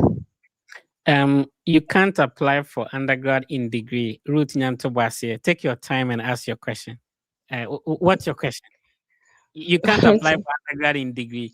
Take your time. Okay, What? a What's the degree. Ruth Nyantobasi? Any frame a question here. What's the question? Take your time. Okay. So I want to apply for a degree, Bachelor of Science. Okay, you want to apply for a bachelor's degree. Do you have like a high school qualification, or what qualification do you have? Yeah, high school qualification, WASI. Oh, okay. Okay, I see. And see, what's in what program did you pursue at high school? General Science. Oh, okay. Okay. Okay. Okay. Awesome. Now, highest grade you're saying and lowest grade you're saying. A1 to C6. Okay. C7. All right. Then yes, you can apply. But any what's in Okay. Kwana with the Bayer application. No? There are other application documents you need to get from your school in order to work on the application. So if you have a pen and a paper, or somebody can be typing in the comments for us, I'm going to list the other documents you need to get in addition to your WASI results that could help you with the application. But what I say? Okay. Okay. So can somebody be typing them in the comments? You need to. Do you have a passport by now? Me a secondary Yes, school na please. mini passport. Oh, and yes, me a secondary school na mini passport. Okay. So you need your passport. You will need your transcript from your high school, and then you will need an English Okay. proficiency letter from the high school as well. And then you have to get 2 recommendations. Yes. Recommendation. What are they? Any problem. You don't necessarily have to have all of them now. Who's a fan when your information? No, Jinyan was now the church tour. Na a penetra coin. All the Okay. documents I mentioned, you can get all of them from your school except the passport. But you clearly mentioned you have the passport. So let's work on getting the other, application document. In your SAR document now, then we can start the application from there. Okay. Please, another question. Me too. Please, can I merge two results? As in, I have NOVDEC results and That's a WASI very good. results. That's a very good question. I wanted to make a video about that. Yes, you can merge the WASI result, and this is what you have to do. You have to write a message or just explanation of how you intend to merge it. So you have to let them understand. Who said abrochire omon wasi? Into omonte wasi results, and they say, okay, I can have 2 wasi results. Do you get it? So what you have to do is that you would write an Okay. explanatory note, or you write something to explain that maybe I wrote this exams on this month, maybe July 2024, and I had this result. In July 2025, I wrote this and I had this result. So if I combine the two of them, it means that integrated science, then you pick the best out of it. So if you had maybe B and in one and then A in the other one, then you choose the A in one result. Where you had maybe C and the other one you had A, you select that one. So what I'm trying to say is that because you and I are Ghanaians, if we say NOVDEC or 2 WASI results, we understand. but you are applying to the university abroad where a white person do not understand that you can go to high school and get 2 results. So you need to write something to explain to them that over here in my country, I can have 2 WASI results, and here is how I'm trying to combine them. So where I had D7, please do not use the 2025 one. Use the 2024 grade that I had. I don't know if what I'm saying makes sense to you, Ruth. Yes, yeah, it makes sense. Yeah, so yes, you can combine the Okay. 2 results. And I've done that for a lot of people in the past. Okay, All right, is please, that I all you have have? another question. Okay. No, another question. Mhm. Please, can you also apply as a transfer student? Okay, so the difference between freshman and transfer is that freshman means that you've never been to university or college before. So you're applying to start afresh. That is from level 100. As a continuing student, it means that you are somewhere in level 200 or level 300 in university, or you graduated from maybe training college or something and you're applying. That is where you apply as a transfer student. But you cannot use high school results to apply as a transfer student. It doesn't work like that.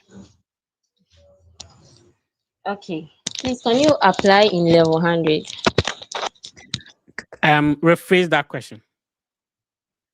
Can you apply as a transfer student in level 100? In level 100, it means that you have how many semesters of transcript do you have? Like 2 semesters. That may not be enough to apply as a transfer. The universities may not be willing to accept that as a transfer. Normally, they would accept 3 or 4 semesters as a transfer. However, even if you want to apply as a transfer from level 100, I would rather advise that you use the WASI results to apply. The WASI result as a transfer student. No, as a as a freshman. Not that you can't use WASI to apply as a Oh, transfer. okay. All Okay. right. Thank you for coming. Ben, are you answering more questions? Because I think we've kept Helen here for a very long time. We've done like 2 hours. So yeah, Brett. I am tired though. If you guys are not tired, your microphone is muted, Ben.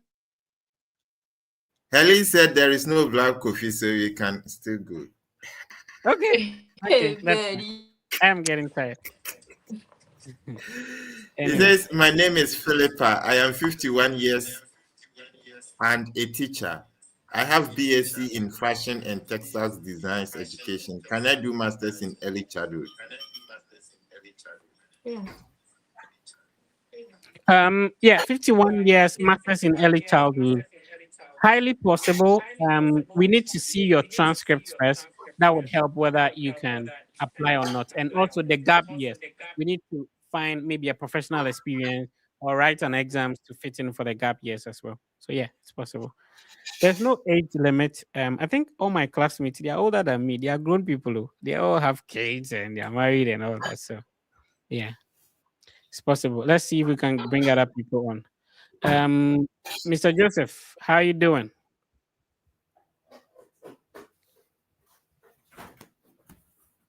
No, we can't hear you. Hi, Joseph. Oh, Mr. Joseph, earpiece didn't work. You are Joseph, earpiece didn't work. Ayeka. Ito what's my casa? This one is better. What's my casa? Yete wonka. Okay. Okay. Um, very inspiring and very educative. Today's my first time joining, even though I've been following you on Facebook every day and every time. So I want to also ask this question. I have a bachelor degree in French education from University of Education, Winneba, and I want to pursue masters in international relations and international law. Is it possible? Why not French? Why not a master's degree in French? French has a lot of scholarships. Why not French though? Um, Actually, what you are saying is true, but studying French in Ghana, you don't actually acquire the oral skills of it. Everything has been two pass and forgotten. You just graduated, let's say, first class or second class, Okay, and no you problem. just be there. Yeah, the international relations is possible with your French background. We just have to search for universities that have those programs. We talk to them. Even diplomacy is also another option. Um, communications and international studies. Ohio University has a program like that. International development studies. Yes, there's a program like that. So yeah, you can definitely apply. Okay. Ben, do you want to take more people? I am tired. Oh, as long as they are. Ben, what's your energy level? Oh, me, dear Helen, it all depends on you. Are there more questions coming in? Yeah, we have at least I think 2 people. Ben, I can't hear you. Can you hear me now? I can't hear you. Oh my God, but I can hear you. Please, if you can hear me, type in the comment section. Let me know. Yeah, I can also hear you from here, but I don't know. Helen, can you hear me? I can't hear anyone. Oh, okay. Then Ben, I think we have to conclude. Yeah. So let's take this one from Bright. I think Bright has been here for a long time.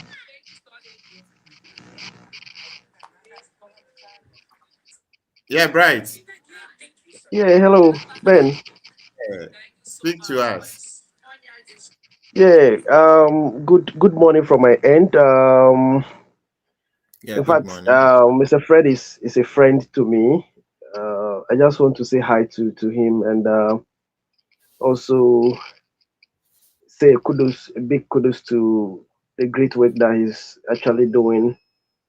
I've been following him since 2019, 2020, and I must say that I have really learned a lot from him.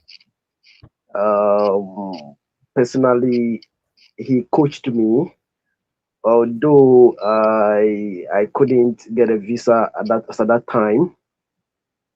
I'm proud to say that through his coaching and his advice and some of his tips, I'm currently a student at the United Arab Emirates University here in United Arab Emirates.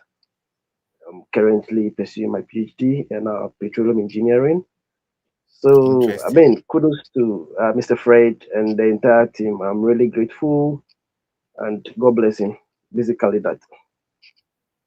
All right. Thank you. We are grateful you have remembered the work the team has done for you. We wish you a very success in wherever you are. Helen, can you hear me now? Ben, I can't hear you. I can't hear you. Oh my God. Okay, no problem. So let's try and do the draw. Now we have 233 joining us in the draw. So let's see who wins.